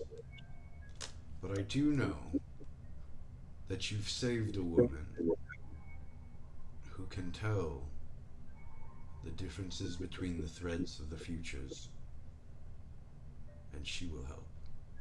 She will guide. And if you trust her, you may be able to strike at one of the most powerful parts of Vortigern's defenses.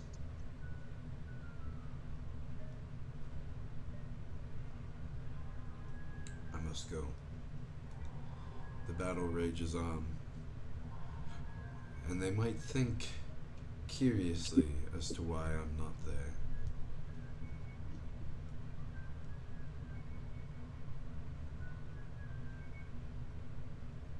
Be careful. I'm not the only thing that waits in the shadows.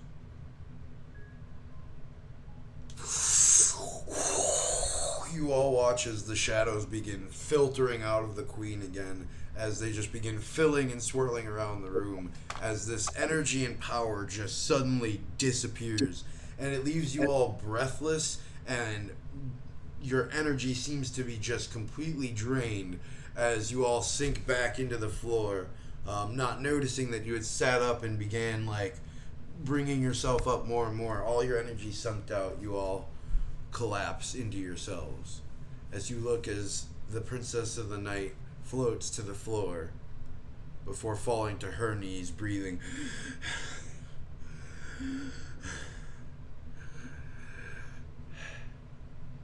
And that's where we're going to end today's episode.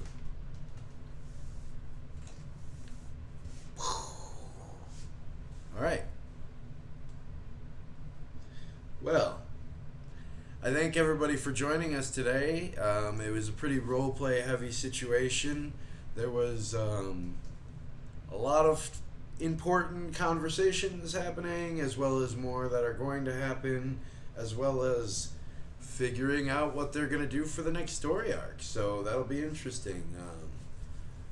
The group has now met the Avatar of Zhar and talked with her and learned some more information about their futures, even as cryptic as it already was.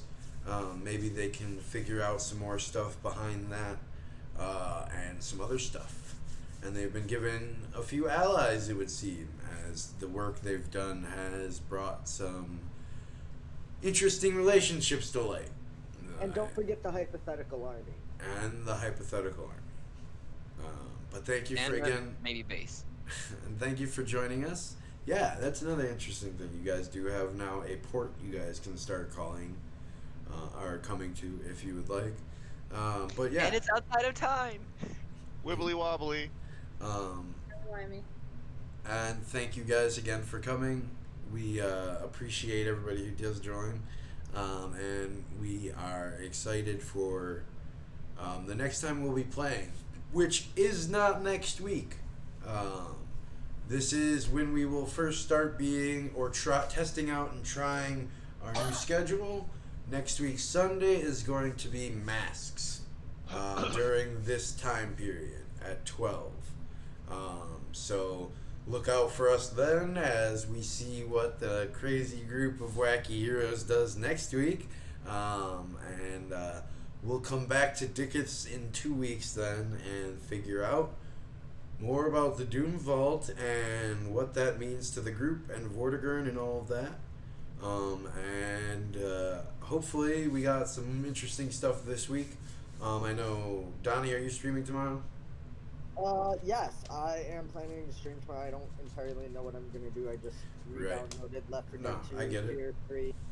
So we got some interesting something from Donnie tomorrow, a brand new game or an old game that he's been playing. It's always new. Tuesday we'll probably have some more epic adventures with Steven and I'm planning for Baldur's Gate just to avoid our yeah, A PS4 problem. yeah, and until the 10th, right? Is that the date, Austin?